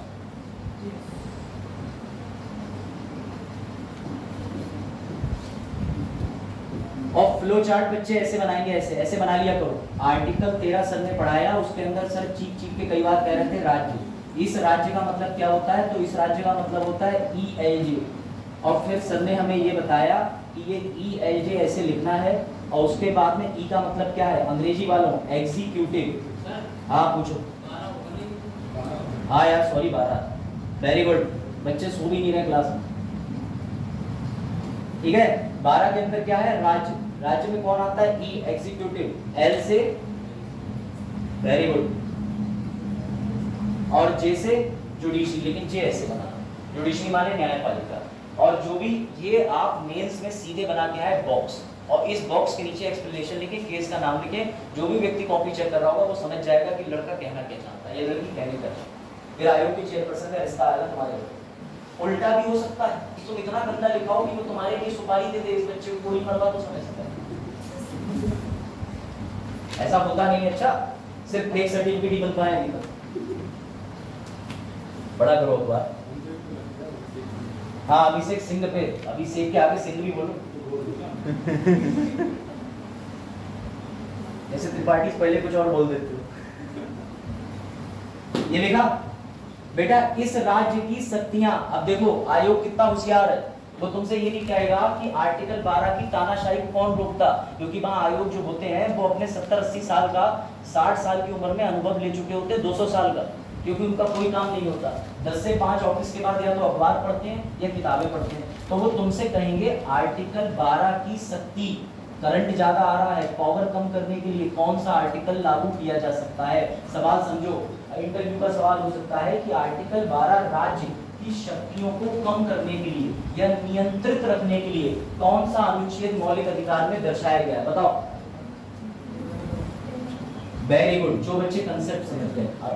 क्योंकि आर्टिकल 13 के अंदर किस चीज की वर्णना करी गई है, न्यायिक समीक्षा की। आर्टिकल 13 के अंदर ये भी लिखा है कि ये राज्य मौलिक अधिकार नहीं छीन सकता, इस भाग के कोई भी उपबंध को छीनने या कम करने का काम करता है तो उसको शून्य घोषित किया जाएगा। अब ये घोषित कौन करेगा, तो भैया जो डिब्बे में ऊपर जुडिशियल बात आई इसमें न्यायपालिका, क्योंकि इसीलिए वनडे एग्जाम के अंदर पूछा जाता है कस्टोडियन ऑफ कॉन्स्टिट्यूशन, देश का संविधान का संरक्षण करता कौन है, सुप्रीम। देखा, बड़े आगे चलो भाई, क्योंकि आज ही आज मौलिक अधिकार निपटाने हैं, ऐसा ऊपर से आदेश आया है, बाकी मैं देखता हूँ। आर्टिकल 13 हो गया। आर्टिकल 14 के अंदर मैंने आपको 2 चीजें बताई थी, बताओ कौन कौन सी। हाँ भाई, सर आपको नहीं पता, हमने आर्टिकल 14 से 18 ना सर अपनी लूसेंट में समानता पढ़ रखा है। बेटा लूसेंट गलत नहीं है, लेकिन लूसेंट में इसको एक्सप्लेन नहीं करा है। 14 से 18 में समानता से संबंधित अनुच्छेद नहीं है। आर्टिकल 14 2 चीजों की बात करता है। पहला क्या है, विधि या कानून के समक्ष, और दूसरा बताओ, वेरी गुड हिंदी वालों, विधि का समान संरक्षण। ये आप क्यों पढ़ा रहे हो सर, बेटा लिखते चलो, मैं ही आर्टिस्ट नहीं हूं। याद रखना इसकी ट्रिक, इसमें बी लगा हुआ है तो बी से हो जाएगा ये ब्रिटेन, ये याद रखना, बिफोर वाला ब्रिटेन, इसमें कहीं बी नहीं लगा है तो सर ये हो जाएगा यूएसए या अमेरिका। ब्रिटेन के अंदर क्या होता है कि अगर कोई व्यक्ति कोई भी जुर्म करे, चाहे वो महिला हो, पुरुष हो, किन्नर हो, बच्चा हो, बुजुर्ग हो, तो उसे एक समान सजा दी जाती है। लेकिन इंग्लैंड का आर्टिकल 14 की समानता, क्योंकि हम 2 देशों के संविधानों को ही पालन सबसे ज्यादा कर रहे थे। एक वो वाला देश जिसने हमें गुलाम बनाए रखा, ब्रिटेन, एक ऐसा देश जिसके जैसा हम बनना चाहते थे, स्वतंत्र होना चाहते थे, अमेरिका। तो बेटा इन 2 देशों के, हाँ लिख रही हो बेटा, लिखती चलना ध्यान से, यही लिखावट आईएएस बनाई, मतलब कंटेंट लिखावट। तो बेटा याद रखिएगा, आर्टिकल 14 के अंदर 2 तरीके की समानता है, एक इंग्लैंड की समानता है, एक अमेरिका की है। सर इन्होंने 2 तरीके की समानता क्यों ली, कारण बता दिया, एक के हम गुलाम थे, एक के जैसे बनना चाहते थे। एक कहता है कि कोई भी जुर्म करे सजा बराबर हो, अगर राष्ट्रपति भी जुर्म करे जेल के सामने खड़ा कर दो, लेकिन भारत में संभव ही नहीं था, क्योंकि अगर तुम देश के राष्ट्रपति को जेल में डालोगे तो अमेरिका वाले देश पे हमला कर देंगे कि जब इनके राष्ट्रपति की वैल्यू नहीं है तो फटाफट से न्यूक्लियर अटैक दाब दो। ऐसे हम देश के राज्यपाल को या देश के बड़े बड़े मंत्रियों को अंदर डालें। तो यहाँ कहने का मतलब ये नहीं, यहाँ कहने का मतलब है कि विधि का प्रोसेस समान होगा। कैसे, चाहे आप जज के बेटे हो, चाहे आप डीएम साहब के बेटे हो, आपकी मोटरसाइकिल का चालान उतने ही रुपए का कटेगा जितना सभी के लिए सामान्य कटेगा। लेकिन इसी पर अमेरिका का सिद्धांत आ जाता है। अमेरिका का सिद्धांत कहता है कि हम सबको समान नहीं रख सकते, इसलिए यहाँ पर आपने पढ़ा होगा अंग्रेजी में एक वर्ड, ये कहते हैं रीजनेबल, इसे कहते हैं तार्किक वर्गीकरण। क्या कहते हैं, तार्किक वर्गीकरण। इसका मतलब विकलांग व्यक्ति को भागने की सजा नहीं दे सकते, जिसके पैर ही नहीं है तो उसे कैसे भागने की सजा दे दोगे। इनका कहना यह है अमेरिका का, जिसने जो अपराध करा परिस्थिति जनक अपराध होता है, उसके लिए समानता का सिद्धांत पूर्णतः लागू नहीं किया जा सकता। क्लासिकल एग्जांपल है, मैंने कल भी दिया था। 7 साल के बच्चे ने खेल खेल में पापा पे गोली चलाई, पापा मर गए। 22 साल के बच्चे ने जानबूझ के किसी को मारा। भारत में धारा 302 चलती थी 1 जुलाई से, पहले की फांसी पे टांग दो। क्या तुम दोनों को फांसी दोगे? सर नहीं देंगे सर, नैतिकता से भी अच्छा नहीं लग रहा, वो तो बच्चा है, उससे अनजाने में हुआ। तो भारत के सामने जब दुविधा आई, क्योंकि भारत को इन दोनों में से किसी एक का साथ पकड़ना था, तो भारत ने ना इसका साथ पकड़ा ना इसका पकड़ा, भारत ने कहा हम साथ साथ हैं, उसने दोनों तरीके अपनाए। और ये एकमात्र ऐसा अनुच्छेद है जिसका पालन सरकार नहीं कर सकती, जिसका पालन कौन करता है? तो न्यायपालिका की शक्ति देख रहे, अनुच्छेद 12 में डिब्बे से ऊपर, अनुच्छेद 13 में समीक्षा की शक्ति, अनुच्छेद 14 के अंदर सिर्फ पूरी पावर की न्यायालय में समानता का सिद्धांत मैं ही लागू करूंगा। तो बेटा इसीलिए जुडिशरी बहुत स्ट्रॉन्ग है। ये चीज समझ आई? आगे बढ़े। मैं रिवीजन इसलिए थोड़ा डीप करा रहा हूं, कल जो बच्चे नहीं आए थे फिर उन्हें समझ नहीं आएगा। काजोल अमरीश पुरी के साथ गई है, शाहरुख के साथ, ठीक है? तो समझो। अब आ जाओ इसके बाद आर्टिकल 14 के मैंने आपको अपवाद बताए थे। ये अपवाद में मैंने कौन कौन बताया था? तो इस अपवाद को पूरा करता है अनुच्छेद 361। इसमें बेटा लिखा हुआ होता है राष्ट्रपति। अब याद रखना, यूपीएससी से ज्यादा किताब वाले मक्कार होते हैं, सीधे सीधे राज्यपाल लिख सकते हैं, लेकिन ना कई किताबों में तुम्हें ये लिखा हुआ मिलेगा। कई जगह एक्स्ट्रा होशियार बनने के लिए लिख देंगे राज्य प्रमुख, समझ गया ना? जैसे इंसान, कोई कह देगा पर्सन, कोई कह देगा सिटीजन, कोई कह देगा पीपल, कोई कह देगा पूरा, ऐसा ये कॉन्सेप्ट है ना? तो बेटा याद रखना, राज्यपाल या राज्य प्रमुख, सर इन्हें छूट है, सर सीएम पीएम डीएम नहीं, डीएम साहब को उनके यहाँ से बेड़ियां डाल के ले जाया जाएगा, लेकिन जज को इसमें भी छूट दे दी है। कभी भी जज को उसके न्यायालय के समय पर जजमेंट डिलीवर करते समय नहीं पकड़ सकते, किसी जज को कभी भी हथकड़ी नहीं लगाई जा सकती, और जज हमेशा सिविल ड्रेस में रहेगा, कैदियों की तरह कैदी वाली ड्रेस नहीं करने। तो समझ गए? न्यायपालिका में जाओ बेटा, राष्ट्रपति पर उसके ऑफिस के काम का कोई मुकदमा नहीं चल सकता, ना ही राजस्व यानी सिविल, ना ही क्रिमिनल। राज्यपाल पे भी सेम बात है। सर ऑफिस आपने क्यों लिखा? अब राज्यपाल गोवा जा रहा है और गोवा जाके उसने बीच पे देखा 2 लोग शराब पी रहे, जेसीबी लाए और चढ़ा के हत्या कर दी। तो भैया क्या तुम्हारा कार्यालय गोवा में है? क्या तुम गोवा के राज्यपाल हो? या ऐसा कौन सा तुम खुद ही बुलडोजर लेके रेता छांटने चले गए? तुम्हारा काम है कि एक कार्यालय मिला है उसके अंदर बैठ के राज्य के निर्णय लो, वो भी जो केंद्र बताए वो निर्णय लो। तो ऐसे में राज्यपाल अपने पर्सनल व्यक्तिगत अपराधों की सजा मिलती है, परंतु ऑफिस के या फिर आपके देश हित में लिए फैसलों की कोई सजा नहीं मिलती। उसके बाद मैंने बताया था इसमें किसे छूट मिलती है, कल ही बताया था तुम्हें जो तैयारी कर रहे हैं यूपीएससी में। इसमें जुर्माना तो हो सकता है? इसमें जुर्माना नहीं, वो जुर्माना भी तब वसूला जाएगा जब वो अपनी नौकरी पूरी कर चुके। जिस दिन उनका आखिरी दिन होगा, घर से आ जाएगा नोटिस कि साहब आपका 180 रुपए का चालान रह गया था, वो आप ट्रिपलिंग कर रहे थे, राज्यपाल कह रहे ट्रिपलिंग 180 का चालान ही। तो बेटा याद रखना, यूपीएससी आईएफएस बन जाओ और चले जाओ जाकर के, तो बैठ जाओ संयुक्त राष्ट्र के अंदर, चीन के अंदर, अमेरिका के अंदर, वहां तुमने किसी को उड़ा दिया तो वहां तुम्हें देश सजा नहीं देगा, तुम्हें वापस भेज देगा इंडिया। और इंडिया में तुम किसी अमेरिकी राजदूत के थप्पड़ मार के न्याय मत कर देना, वापस उसे अमेरिका भेजना पड़ेगा, वरना जेल तुम्हें होगी।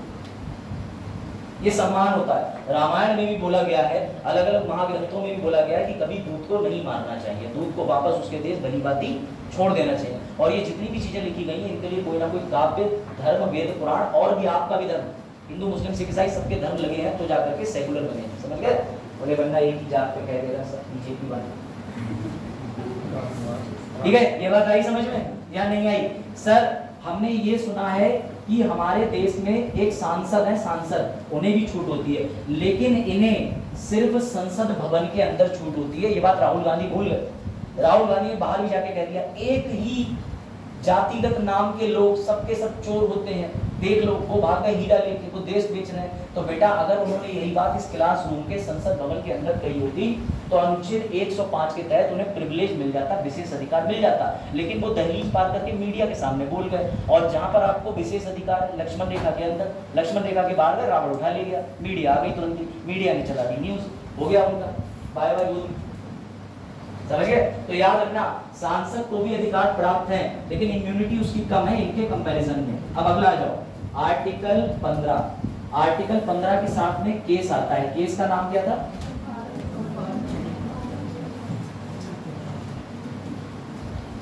बेटा ये दक्षिण भारत की है इसलिए नाम ऐसा लिखा है। सर साफ ही लिख दो,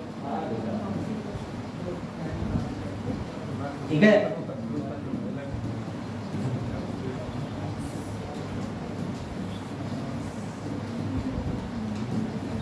ये केस बताया था, मैं वापस से बता दे रहा हूँ इस केस को बहुत कम समय में।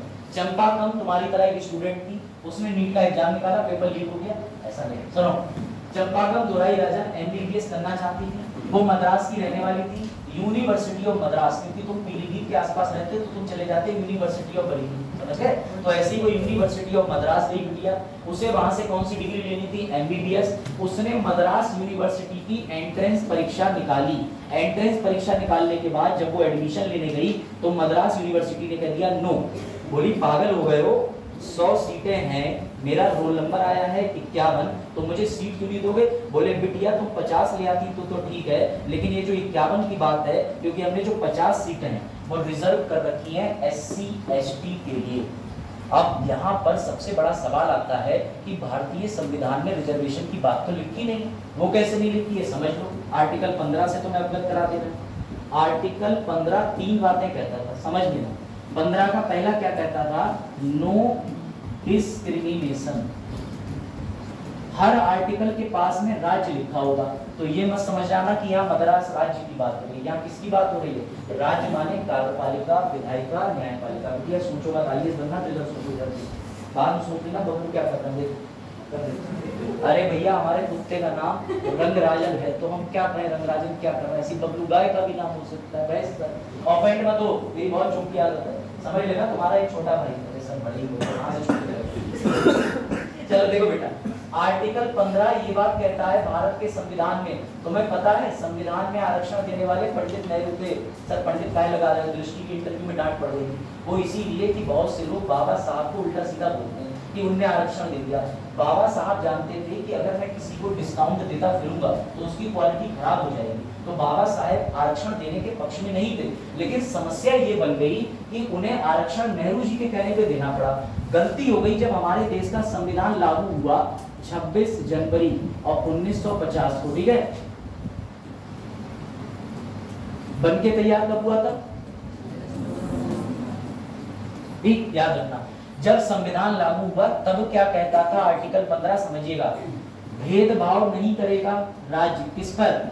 रंग पर, रेस पर, रेस, रिलीजन, कास्ट, सेक्स, जन्म स्थान, इन पर कोई भेदभाव नहीं करेगा। लिखा था कि अगर राज्य चाहे तो सिर्फ केवल इन पर भेदभाव नहीं करेगा, लेकिन कुछ कर सकता है भेदभाव। कैसा? कितना तुम्हें भेदभाव अलाउड था बता दे रहा हूँ, हाइट का, क्योंकि आर्मी वाले लोगों को लंबे हाथ लंबे पैर चाहिए पहाड़ पे चढ़ाई करनी। अब तुम 3.5 फीट के 4.5 फीट से सामान नहीं उतार पा रहा है, पाकिस्तान अटैक कर दे रहा है, तो मैं वो कह रहे हैं कि इसे तो छोड़ ही दो, क्योंकि हर चीज का एक मानक होता है। कभी भी तुम बेस्ट स्विमर देखोगे, स्विमर की हाइट ज्यादा होगी। फिलिप्स को देखना जो 9 मेडल जीत चुका है, ठीक है ना? अब से 3-4 साल पहले बड़ा चर्चा में था, इकट्ठे मेडल जीता, बहुत बड़ा स्विमर है। तो माइकल फिलिप्स को देखोगे तो उसकी हाइट अच्छी है। टेनिस खेलने वाले खिलाड़ियों की, बैडमिंटन की हाइट होगी, जहाँ हाइट का यूज होगा वहाँ हाइट चाहिए। महिलाओं के साथ एक और दिक्कत है, वो ज्यादा वजन उठा नहीं सकती, इसलिए आर्मी में महिलाओं को नहीं रखते। उनकी बॉडी को इस तरीके से बनाया है कि वो ज्यादा वजन उठाएंगी नहीं कि हाय हमारे तो कंगन टूटी है, तो कहेंगे अरे लो पाकिस्तान ने वॉर शुरू कर दी। हालांकि इस पे भी विवाद है, मैं ऐसा नहीं कर रहा सब महिला कमजोर होती, कभी आओ हमारी मम्मी के हाथ का थप्पड़ खाने तो तुम्हें पता चलेगा, पापा भी डरते। तो खैर तो उसके बाद समझिएगा, आर्टिकल 15 तो ये कहता है कि केवल जाति धर्म पे ही आप भेदभाव कर सकते हो। इसके अलावा आर्मी वाले हाइट पे करते हैं। एनडीए में बहुत समय विवाद रहा कि हम महिलाओं को नहीं लेंगे, एक और कारण भी है। कई बार क्या होता है कि दूसरे देश के बॉर्डर वाले जो होते हैं वो महिलाओं को हॉस्टेज बना लेते हैं, उनके साथ गैंगरेप इत्यादि घटनाएं होती हैं, तो उन्हें इस वजह से इन्वॉल्व नहीं करा गया। यहाँ तक भी ठीक था। इसका तीसरा उपबंध कहता है कि महिला एवं बच्चों के लिए विशेष प्रावधान। कई बार वनडे एग्जाम में क्वेश्चन आता है कि आर्टिकल 15 का 3 या कौन से आर्टिकल का महिलाओं और बच्चों के लिए विशेष प्रावधान की बात करता है। कहीं भी तुम्हें इतनी देर में आरक्षण दिखा? उल्टा मैंने क्या लिखा है कि राज्य भेदभाव नहीं करेगा जाति के आधार पर, लिंग के आधार पर। तो बेटा यही बात चंपाकम दोराई राजन ने किसके सामने रख दी? यूनिवर्सिटी ऑफ मद्रास के सामने, कि तुम कह रहे हो कि तुमने फला फला जाति के लिए सीटें रिजर्व कर दी। यहाँ पढ़ो क्या लिखा है, नो रेस रिलीजन कास्ट। जब रेस पर यानी नस्ल पर, रंग पर, जात पर आरक्षण संविधान में था ही नहीं, अब यूनिवर्सिटी ऑफ मद्रास की तो मत मानेंगे, क्योंकि भाई मौलिक अधिकार का हनन कर नहीं सकते, छीन सकते नहीं। आर्टिकल 13 के तहत वो चली गई हाई कोर्ट और सुप्रीम कोर्ट। हाई कोर्ट ने तब भी बेवकूफी कर दी। हाई कोर्ट ने कहा नहीं, यूनिवर्सिटी ऑफ मद्रास सही है, लेकिन मामले में उल्टी गिनती तब हो गई जब ये मामला पहुंचा सुप्रीम कोर्ट के सामने। सुप्रीम कोर्ट ने साफ कर दिया कि यूनिवर्सिटी ऑफ मद्रास तुम आरक्षण नहीं दे सकते। बेटा ये जो ट्रेजेडी हुई, यहाँ पर एक चीज और हुई कि जब यूनिवर्सिटी से पूछा कि तुमने ये सीटें रिजर्व कैसे कर ली, तुमने आरक्षण देने का प्लान कैसे बनाया, तो उन्होंने एक आर्टिकल कोट कर दिया। उस आर्टिकल का नाम है 46 कहता है कि अनुसूचित जाति, अनुसूचित जनजाति, कमजोर वर्ग एवं इसके आधार पर यानी शैक्षिक आधार पर और सामाजिक आधार पर उनके लिए प्रबंध करे जाते हैं। अब तुम जरा ध्यान से लड़ाई देखो, एक तरफ है आर्टिकल 15, मैंने कल भी ये बात बताई, एक तरफ कौन सा आर्टिकल है 15 और एक तरफ 46 है। संविधान के अंदर दो चीजें बड़ा इंपॉर्टेंट है, फंडामेंटल राइट आते हैं 12 से 35 तक, डीपीएसपी आते हैं 36 से 51। ये डीपीएसपी दोनों की लड़ाई में किससे जिताओगे बताओ, कल बता चुका।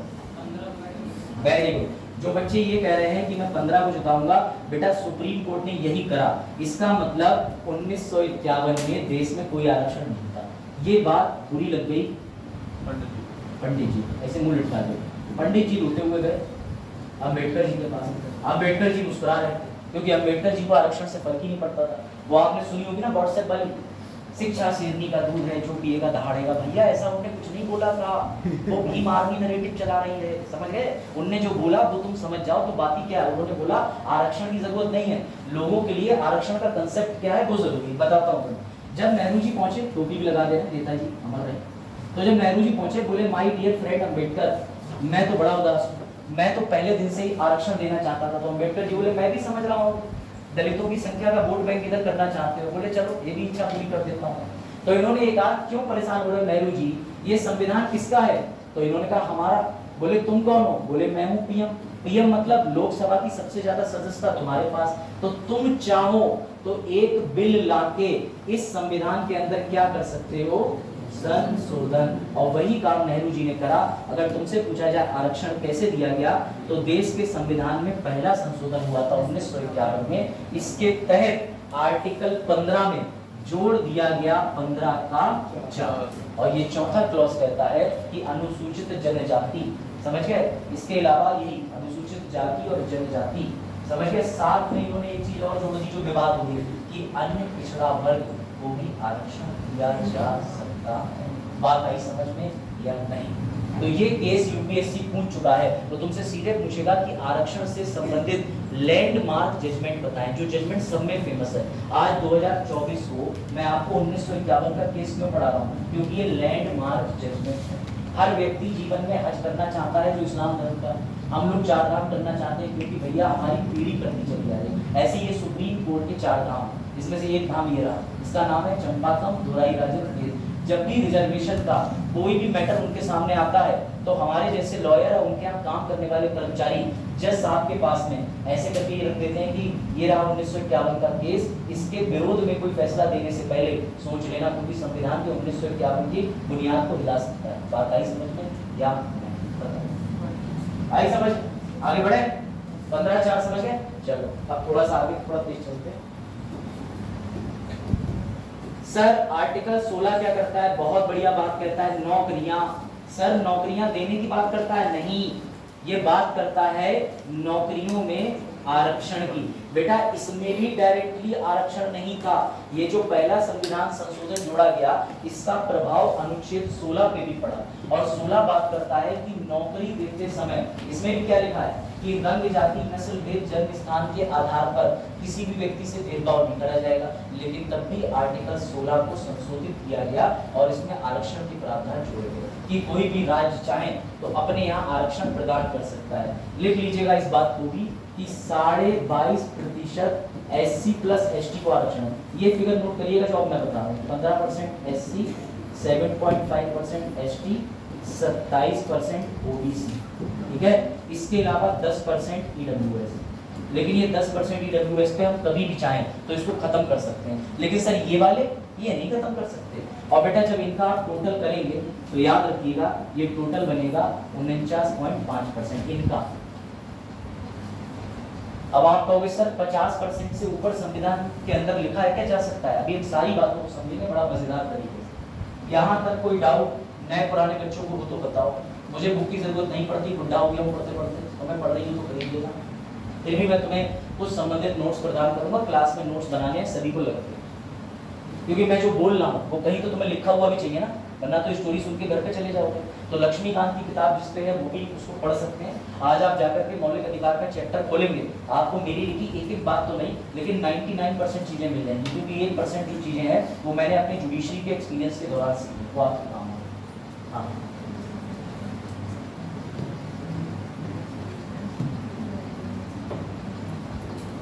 इन्होंने इसलिए कर दिया था क्योंकि मैंने ना कुछ विशेष बात है वो मैं गाँव के संदर्भ की बॉडी और फिजिक को लेकर कि हम ऐसे और नहीं छोड़ सकते हैं, हॉस्पिटल्स बना सकते हैं।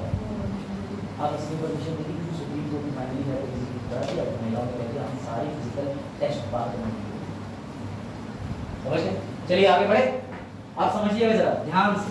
अगर आपसे कोई पूछे कि देश में आरक्षण कहाँ है तो आप में से बच्चा कोई भी बता सकता है कि सर ने बताया था कि ये एक रेलवे ट्रैक है, ट्रैक, ठीक है, कोई भी ले लो, इस पर दौड़ लग रही है। दौड़ने में यहाँ से सबको शुरू करना चाहिए, लेकिन कुछ भाई हमारे यहाँ से दौड़ शुरू करना है। जो 100 मीटर आगे था, ये जो पीछे वाले बच्चे थे, इनको और इसको बराबर लाना आरक्षण है। बहुत ज्यादा डीप नहीं जाऊंगे इस पर, समझो ध्यान से। आर्टिकल 16 को समझने के लिए जरूरी है आरक्षण, और आरक्षण के हमेशा तुम लोग पक्ष में दिखना, वरना नौकरी से हाथ धो बैठो।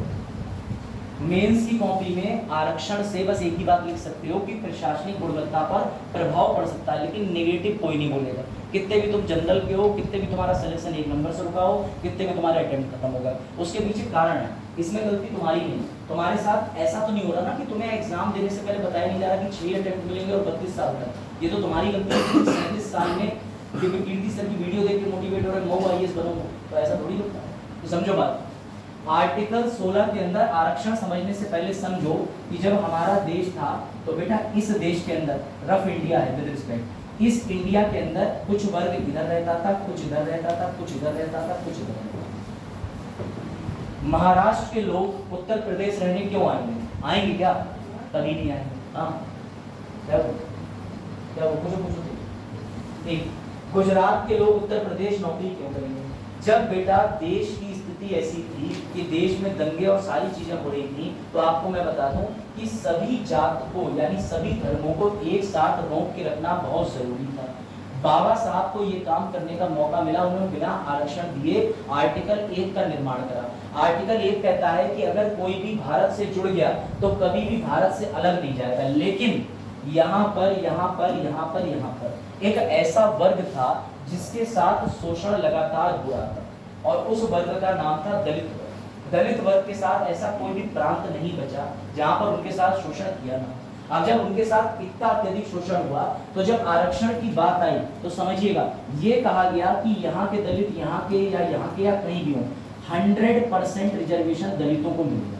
100% समझो, अगर आज की डेट में 140 से 141 करोड़ आबादी है और इसमें अगर 50 करोड़ दलित भी हैं तो 50 के 50 करोड़ SC और ST को पूरा रिजर्वेशन मिलता है। बात आई समझ में? तो उस समय के अनुसार मिला के इनकी जो संख्या बनी वो संख्या बनी 22.5%। यानी इस देश के अंदर जो भी SC ST हैं वो जन्म लेते ही आरक्षण के पात्र बन जाते हैं। टीना दावी को बड़ी अवहेलनाएं झेलनी पड़ी, छोड़ क्यों नहीं देती आरक्षण? उसने मांगा नहीं था, लेकिन क्योंकि वो एक शेड्यूल कास्ट टाइप से आती हैं और जन्म लेते ही आरक्षण हर SC वाले को बाय डिफॉल्ट मिल जाता है, तो उन्हें आरक्षण मिलेगा। और सीधी सीधी बात है, तुम लोग पार्टियों में जाके खाना खाने के बाद रसगुल्ला नहीं छोड़ते हो, आरक्षण छोड़ दोगे? है ये बताओ। तो बेटा ध्यान रखना। अब समझिएगा, शेड्यूल कास्ट शेड्यूल ट्राइब में दिक्कत नहीं आई, लेकिन आर्टिकल 15 के 4 में एक वर्ड लिख गए वो OBC। ये किसी को पता ही नहीं था। सबसे ज्यादा विवाद तो करा है OBC वालों ने, अपने गंगवार भाई ने, अपने यादव भाई ने। इन्होंने इतना विवाद करा क्योंकि इन्हें आरक्षण पाने के लिए एक 1857 की तरह क्रांति करनी पड़ी। ये समझ गए एससी और एसटी उन्हें पूरा आरक्षण दे दिया गया। देश की जितनी आबादी एससी एसटी है सबको उठा के 100% आरक्षण दे दिया, जिसकी तय संख्या कितनी बनी 22.5% बात आई। अब जब ओबीसी की बात आई तो बेटा भारत में हमेशा याद रखना रिसर्च बनाने के लिए आयोग बनाया जाता है, कमीशन। और कमीशन एक संवैधानिक चीज होती है। आर्टिकल 340 में जिक्र है कि कोई भी आयोग बनाएगा वो कौन बनाएगा? राष्ट्रपति। कोई डाउट? राष्ट्रपति को ओबीसी लोगों का रिजर्वेशन देने में बड़ा दिक्कत आ रही है। तो अब ओबीसी को कैसे रिजर्वेशन दिया जाए, इसके लिए हमने बनाया, लिखो 1955 के अंदर काका कालेलकर आयोग। लिखो ये बहुत जरूरी है, काका कालेलकर आयोग। बेटा इनके नाम से पता चल रहा होगा कि सर ये दिल्ली वाले तो नहीं, बेटा ये दिल्ली मध्य प्रदेश से नीचे दक्षिण भारत का है, ये रहने वाले साउथ के। इनका नाम है काका कालेलकर, महाराष्ट्र के, ठीक है? काका कालेलकर। अंग्रेजी वालों गूगल का प्रयोग करके कालेलकर लिख लेना, वैसे स्पेलिंग लिख देना।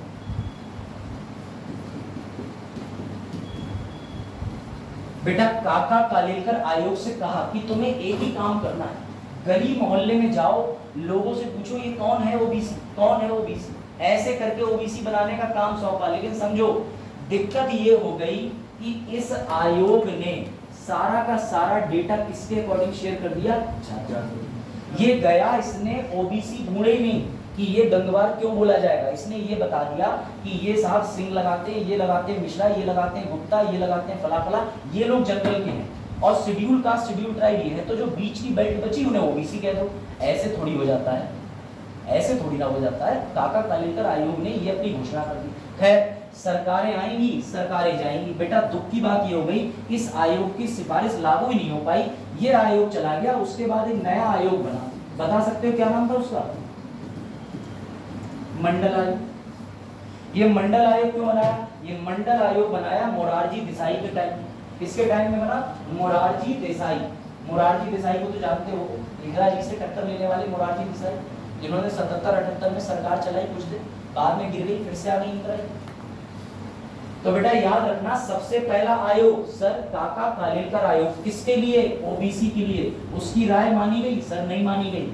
और उसने किस बेसिस पे कहा? जाति के बेसिस पे। अब इन्हें भी हमारे यहाँ पर मोरारजी देसाई जी ने कहा तुम जाओ और पता करके आओ कि ओबीसी कौन है। इन्होंने भी वही गलती कर दी, ये भी गए और इन्होंने जाकर के कोई मान के चलो ये शर्मा जी, इनसे पूछा शर्मा जी ये बताओ तुम्हारी नजर में ओबीसी कौन है? बोले उसमें 4 भैंसा है, वो यादव है, हम पर 20 है, हम पढ़े, वो बन गए ओबीसी। और बोले एक भी भैंस नहीं, वो बन गए एससी। अब क्योंकि ये जनगणना टाइप है, जो ये आयोग था ये एससी के लिए तो था ना, ये एसटी के लिए था।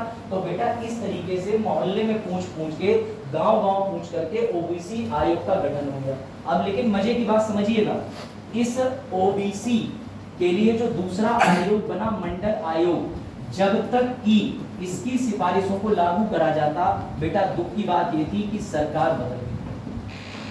उसके बाद सरकार चेंज हो गई, 1980s का दौर आ गया और देश में कौन आ गए? देश में आ गए राजीव गांधी। राजीव गांधी जी की हत्या के बाद सभी को पता है कि मामला चला गया, फिर से चेंज हो गया। और आपको पता होगा कि बीपी सिंह आ गए, बीपी सिंह की गवर्नमेंट बन गई। सुना है बीपी सिंह की गवर्नमेंट? तुम्हारे पापा कहते होंगे मैंने हाई स्कूल बीपी सिंह के दौरान करा, बड़ा टफ नियम थे। तो बेटा वही बीपी सिंह, और बीपी सिंह की सरकार ने मंडल कमीशन की सिफारिश, फिर से समझना टाइमलाइन, मुझे पता है बाउंसर जाएगा, मैं रिपीट कर दे रहा हूं। सबसे पहला आयोग बना काका, एक दूसरा आयोग कौन सा बना? एक ये सर कब बना? 1955। सर ये कब बना? इससे 20 साल बाद 1970। बेटा ये लागू नहीं हो पाया, ये भी लागू नहीं हो पाया, लेकिन इसी को लागू करने के लिए बीपी सिंह गवर्नमेंट आई और बीपी सिंह गवर्नमेंट ने इसको एक अपॉर्चुनिटी की तरह देखा और उन्होंने इसे लागू कर दिया। जिस मोमेंट उन्होंने लागू करा है, देश में दंगे शुरू हो गए। मेरी बात समझना, एससी एसटी का ऑलरेडी देश में आरक्षण चल रहा था 22.5%। अब तुम आरक्षण ओबीसी को कितना लेके आए? 27%। अब तुम कहोगे ये भी बताओ सी सेट के मास्टर ये 27% हुआ कैसे? मैं तुम्हें ये भी बताऊं, बताएं प्रकाश जी जल्दी कराइए सब, और उसके बाद निकलिए फटाक से। ठीक है, अब ये भी सुन लो ध्यान से, ये कैसे हुआ 27%। आयोग की रिपोर्ट क्या कहती है मंडल की, सुनो, कि देश में 100% आबादी में से 44% लोग ऑलरेडी जो हिंदू हैं वो पिछड़े हुए हैं। और ये किसने बताया था? ये बताया था जब वो अपनी जातीय लोगों से पूछने गए थे कि बता दो बेटा, बहुत कंसेप्चुअल क्लियरिटी के साथ बता रहा हूँ। देखो, जब तुम्हारे सामने सोने की चैन पड़ी है तो तुम्हें उस नजर हटा के छुपाना है और उसे उठाना है। अब ये गोल्ड है, तुम चाहे उठा लो चाहे पड़ा रहने दो, जो ले जाएगा उसके काम आएगा। तो समझिएगा 44% हिंदू कौन है जिसे हम ओबीसी बोलते हैं, लेकिन 16% नॉन हिंदू भी रहता है देश में। समझिएगा, क्योंकि मुस्लिमों को भी ओबीसी आरक्षण मिलता है, सिर्फ हिंदू को नहीं मिलता, इसलिए समझाना बहुत जरूरी है। देश में 16% गैर हिंदू भी हैं जो ओबीसी की कैटेगरी में आते हैं, परंतु इनमें से भी छटनी हो गई और मात्र 8% को रखा गया ओबीसी वर्ग में। अब जरा तुम 44 और 8 जोड़ो, कितना हुआ? 52%। अब याद रखना 52% को हम उठा के अगर दे देंगे तो 52% और 22.5% एससी का, अरे ये तो खत्म हो जाएगा सर, इतना तो हम दे ही नहीं सकते। तो नियम लिया गया, ध्यान से समझिएगा क्या नियम लिया गया कि सर एससी एसटी को जो आरक्षण है वो इतना ही दो, लेकिन इस लिमिट को 50% से ऊपर नहीं ले जा सकते। सर ऐसा किसने बोला था? तो बेटा ऐसा ही सुप्रीम कोर्ट पूर्व में कह चुका था। केस का नाम लिख लो, नहीं तुम्हें कोई बताएगा, M.R. बालाजी वर्सेस मैसूर राज्य। बेटा M.R. बालाजी मैसूर ने साफ साफ कह दिया था आरक्षण 50% से ज्यादा नहीं जाएगा। तो इन्होंने 22.5% में इस 52% को ना जोड़ के 27% जोड़ दिया और हैप्पी बर्थडे टू 49.5% का आरक्षण। ये थी देश में आरक्षण की व्यवस्था, आरक्षण का प्रतिशत, जब तक मोदी जी नहीं आए। अभी मोदी जी के आने के बाद देखो क्या होता है। ऐसे ही बोलना केजरीवाल कहते हैं मोदी जी जिम्मेदार। हाँ नहीं, 52 में से 27% को मिला, आधा नहीं है, क्योंकि भैया 54 का आधा 27 होता है। गैर बुजुर्ग देख लो इधर, खैर हमारी मैं बहुत तेज है, मम्मी ने मुझे दही दिया था, मैंने बराबर बांट लिया, बाद में मुझे ही नहीं मिला। देखो इधर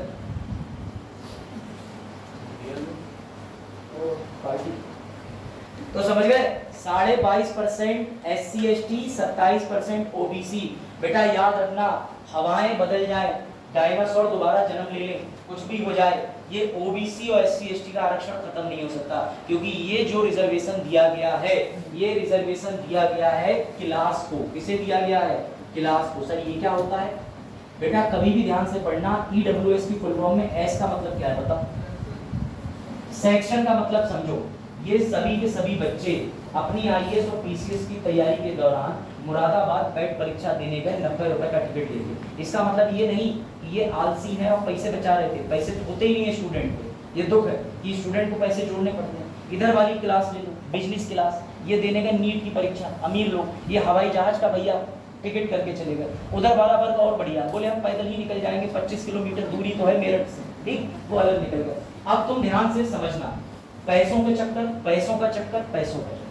कल को हो सकता है बैलगाड़ी वाले हवाई जहाज की जगह ले लें, ये लोग ट्रेन वाले बैलगाड़ी पे आ जाए, या बैलगाड़ी से इस पे आ जाए, स्थिति बदल सकती है। बेटा याद रखना, वर्ड का बहुत बड़ा मतलब है। सेक्शन का मतलब होता है, ये जो वर्ड है, अगर आपकी आर्थिक स्थिति का सुधार हुआ तो आप EWS कोटे से बाहर। लेकिन क्लास का मतलब समझो, अगर ये शेड्यूल कास्ट में है, ऑटोमेटिकली इनके बच्चे के बच्चे के बच्चे हो जाएं और ये अंबानी भी बन जाए, शेड्यूल कास्ट है, बहुत रुपया है, तब भी बच्चे को आरक्षण मिलेगा। ये पावर होती है क्लास रिजर्वेशन। इसलिए मोदी जी ने EWS के अंदर एक मानक रखा है। ये 7-8 मानक है। तुम्हारे पास 8 लाख से अधिक संपत्ति ना हो, इतने वर्ग का मकान ना हो। तुम देखना, एक मिश्रा को EWS मिल रहा है, लेकिन बगल वाले मिश्रा जी EWS में नहीं आ रहे। क्यों? क्योंकि वो मानक ही पूरे नहीं करते। लेकिन अगर कोई शेड्यूल कास्ट का बच्चा है और उसके संग में दूसरा बराबर में व्यक्ति खड़ा है, तो दोनों को रिजर्वेशन का बेनिफिट मिलेगा। क्यों? क्योंकि वो रिजर्वेशन क्लास को दिया जाएगा। अब समझे, इसी लोग EWS को टेम्पररी आरक्षण भी बोलते हैं, अस्थायी आरक्षण भी बोलते हैं। काका कालेलकर आयोग समझ आया, मंडल आयोग समझ आया। अब जैसा कि देश में कुछ भी हो जाए, लेकिन जनरल वर्ग को अपना रिजर्वेशन घटते हुए देखकर और बाकियों का रिजर्वेशन देख करके बुरा तो लगेगा ही लगेगा। कि अब तक 100 सीटों में से 22.5 सीटें ही ले जा रहे थे, अब तो 49.5 सीटें ले जाएंगे। तो बेटा जनरल वर्ग को और कुछ बड़े बड़े वकीलों को ये बात खराब तो लगनी थी। तो बेटा सबसे इंटरेस्टिंग चीज अब आ रही है, ये जितने भी संविधान में आरक्षण को लेकर मैंने तुम्हें आयोग बताए, इन सबको उठा करके सुप्रीम कोर्ट में चैलेंज कर दिया। केस का नाम लिखो, इंदिरा साहनी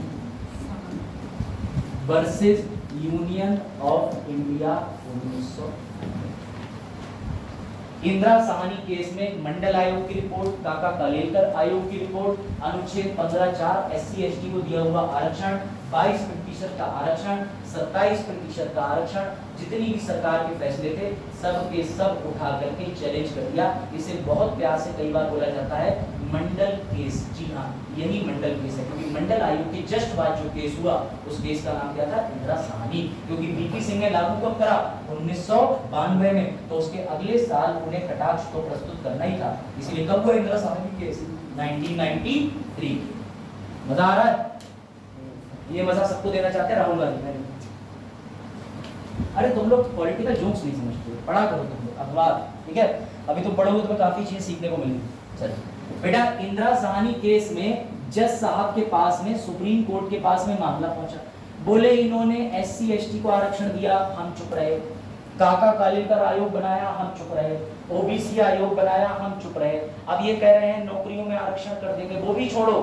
ये भी बात चलने लगी थी कि SC को 2 बार आरक्षण मिले, आज भी देश में मिलता है। तुम कहोगे हैं दोबारा आरक्षण कैसे? तो मान के चलो कि ये बिटिया को ज्वाइन कर लिया इन्होंने PCS, और इन्हें PCS में फॉर्म भरने से लेके ज्वाइनिंग तक रिजर्वेशन मिला। लेकिन रिजर्वेशन आपको प्रमोशन में भी मिलता है। जिस दिन प्रमोशन की फाइल बनेगी उस दिन शेड्यूल कास्ट के व्यक्ति को प्रमोशन में भी कंपलसरी आरक्षण मिलेगा।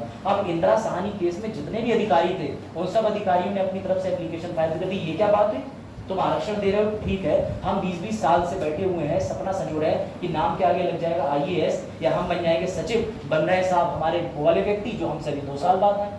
दिक्कत तो थी लोगों को। तो सुप्रीम कोर्ट के सामने जब ये मामला गया तो सुप्रीम कोर्ट ने इसमें कुछ निर्णय बड़े महत्वपूर्ण दिए। सुप्रीम कोर्ट ने साफ साफ कह दिया कि अपॉइंटमेंट के समय आरक्षण मिलेगा, लेकिन प्रमोशन के समय आरक्षण नहीं दिया जाएगा। ध्यान रखना, इस केस में क्या निर्णय निकला कि नियुक्ति के संबंध में आरक्षण मिलेगा शेड्यूल कास्ट OBC को, लेकिन प्रमोशन में आरक्षण नहीं मिलेगा। जैसा पेपर वैसी डिमांड। 2022 का पेपर उठाना, आरक्षण के क्वेश्चन मिलेंगे, तुम लोग डिफाइन नहीं कर पाओगे मेंस में। कोई भी लल्लू भैया सामने आके बता देंगे हम यहाँ वहाँ पढ़ाते हैं, हमें तो बाउट लेकिन कोई फिलहाल नहीं बता पाएंगे। समझो, वन डे एग्जाम्पल नहीं पढ़ रहे हो, इतना सारा कंटेंट दिमाग में ले जाने के लिए नोट्स बना के मल्टीपल टाइम रिवीजन करो, घोटो, वरना एग्जाम में नहीं क्वालिफाई करोगे। दूसरा, इन्होंने MR बालाजी वाले केस को सही बताते हुए कहा कि कुछ भी हो जाए 50% से ऊपर की लिमिट नहीं जानी चाहिए। बात आई समझ में? ये महत्वपूर्ण इस केस में निर्णय हुआ कि भैया कुछ भी हो जाए नियुक्ति के समय आरक्षण दो। उन्हें कब आरक्षण मत दो? प्रमोशन के समय। और दूसरा 50% का जो है भैया क्या तय कर दो? आरक्षण। लेकिन मजे की बात, मजे की बात, तुम्हें लगता है कि इंदिरा साहनी केस में सुप्रीम कोर्ट ने तो बोल दिया, लेकिन हमारे जो नेताजी थे वो फिर से हंस रहे थे। तो मैंने पूछा क्यों हंस रहे हो? बोले ही। मैंने कहा क्यों? बोले सुप्रीम कोर्ट को एक बात नहीं पता। बोले क्या? बोले किसी भी बात में निर्णय तो दे सकती है। बोले हम अगले महीने मुंह उठाएंगे और नया बिल ले आएंगे और बिल के अंदर अनुच्छेद डाल देंगे 16 का 4A और 16 का 4B और इसके अंदर लिख देंगे कि आज से नियुक्ति छोड़ो, तुम्हें प्रमोशन में भी आरक्षण दिया जाएगा। क्या कर लो? और यही हुआ भैया, नेता सबसे लेता, किसी को कुछ ना देता। तो यहाँ पे यही हुआ, नेताजी ने कहा सुप्रीम कोर्ट तुमने कह दिया कि हम प्रमोशन में आरक्षण नहीं देंगे, अपॉइंटमेंट में देंगे। बोले अपने पास रखो ज्ञान, हम तुम्हें दिखाते हैं असल संविधान कैसे चलता है अंगूठा छाप के द्वारा। कहाँ गए? नया बिल बनाया, बिल में अनुच्छेद 16, सर 16 क्यों? क्योंकि नौकरी कौन देता है? 16। तो अनुच्छेद 16 के अंदर 4A और 4B डाल के स्पष्ट रूप से कह दिया गया कि भैया भैया भैया प्रमोशन में 101% आरक्षण मिलेगा। एक और डाल दिया, SC ST वालों सुनहरा मौका, OBC वालों सुनहरा मौका। 1000 वैकेंसी निकली, 500 सीटें रिजर्व कैटेगरी की, 500 बची जनरल की। अब अगर उस 500 सीटों में से जो शेड्यूल कास्ट की हैं मान लो 20 बच्चों ने सीटें छोड़ दी, नहीं लेते, तो वो सीटों का क्या होगा? सर वो तो सीटें मर जाएंगी। नहीं बेटा, ऐसी सीटें जो पिछली वैकेंसी में बची हो और जब उसको आगे ले जाके नई वैकेंसी में जोड़ दिया जाए तो कई बार विज्ञप्ति पढ़ना, उसे बोलते हैं बैकलॉग। फिर से समझो, टीसीएस का नोटिफिकेशन पढ़ने से पहले पढ़ने की तमीज होना चाहिए। जब मैं भी नोटिफिकेशन पढ़ता था, पापा से पूछता था ये प्रपत्र का मतलब क्या, कहते थे अखबार पढ़ ले, उन्हें खुद नहीं पता। तो कई बार आपको भी नहीं पता होता, मैं इसलिए नहीं बता रहा, उन्हें आईएएस पीसीएस की तैयारी करी नहीं। अब उन्हें जो चीज नहीं पता, जैसे मैं हूं तो मुझसे कह दो सर संस्कृत में बताओ भैया इसका मतलब क्या, मैं कहूंगा मैं टीचर थोड़ी हूं। ऐसे पिताजी वाला सवाल था, तो शुक्र आप पिताजी हो, छोटे ही थे। तो समझो, तो यहाँ पर ये देखिए 16(4)A और 16(4)B समझना। पहला वाला ए जो लिखा है उसके लिए याद रखना ट्रिक की अपॉइंटमेंट में भी आरक्षण, प्रमोशन में भी आरक्षण। बी का मतलब बैकलॉग। तो बेटा इस बैकलॉग में साफ कह दिया कि अगर 1000 वैकेंसी निकलती हैं, समझ लेना ये बहुत टफ चीज है, 1000 वैकेंसी निकली टीसीएस की, 200 वैकेंसी खाली रह गई, तो अब जो नई 1000 वैकेंसी निकलेंगी उसमें 200 अलग से जोड़ के निकलेंगी, 50% आरक्षण का कोई मतलब नहीं रह जाएगा। यानी यहाँ पर तुम्हें एससी एसटी ओबीसी की सीटें 600 भी देखने को मिल सकती हैं, जनरल की 500, तो तुम तुरंत पहुंच जाओगे। 600 कैसे, जनरल की 500 कैसे, आरक्षण तो 50% है। वो कहेंगे अरे बेवकूफ, क्योंकि ये बैकलॉग वैकेंसी है, जो पूर्व में खाली रह गई थी वो सीटें नई वैकेंसी में जोड़ के नए तरीके से निकालेंगे, ना कि खत्म करके। अब आई बात समझ? तो ये सरकार ने इंदिरा साहनी जजमेंट केस को फिर से विफल कर दिया। अब तुम कहते हो कि भैया हमारी सरकार है, देश नहीं चला पाएंगे, सुप्रीम कोर्ट को परेशान कर दिया। समझ रहे हो बात? आई समझ में कि नहीं आई? ठीक है, तो याद रखना वर्तमान समय में आरक्षण के ऊपर यही दो बात आते हैं, एमआर बालाजी आ जाता है, इंदिरा साहनी केस आ जाता है। अब आगे बढ़ते हैं समझ में।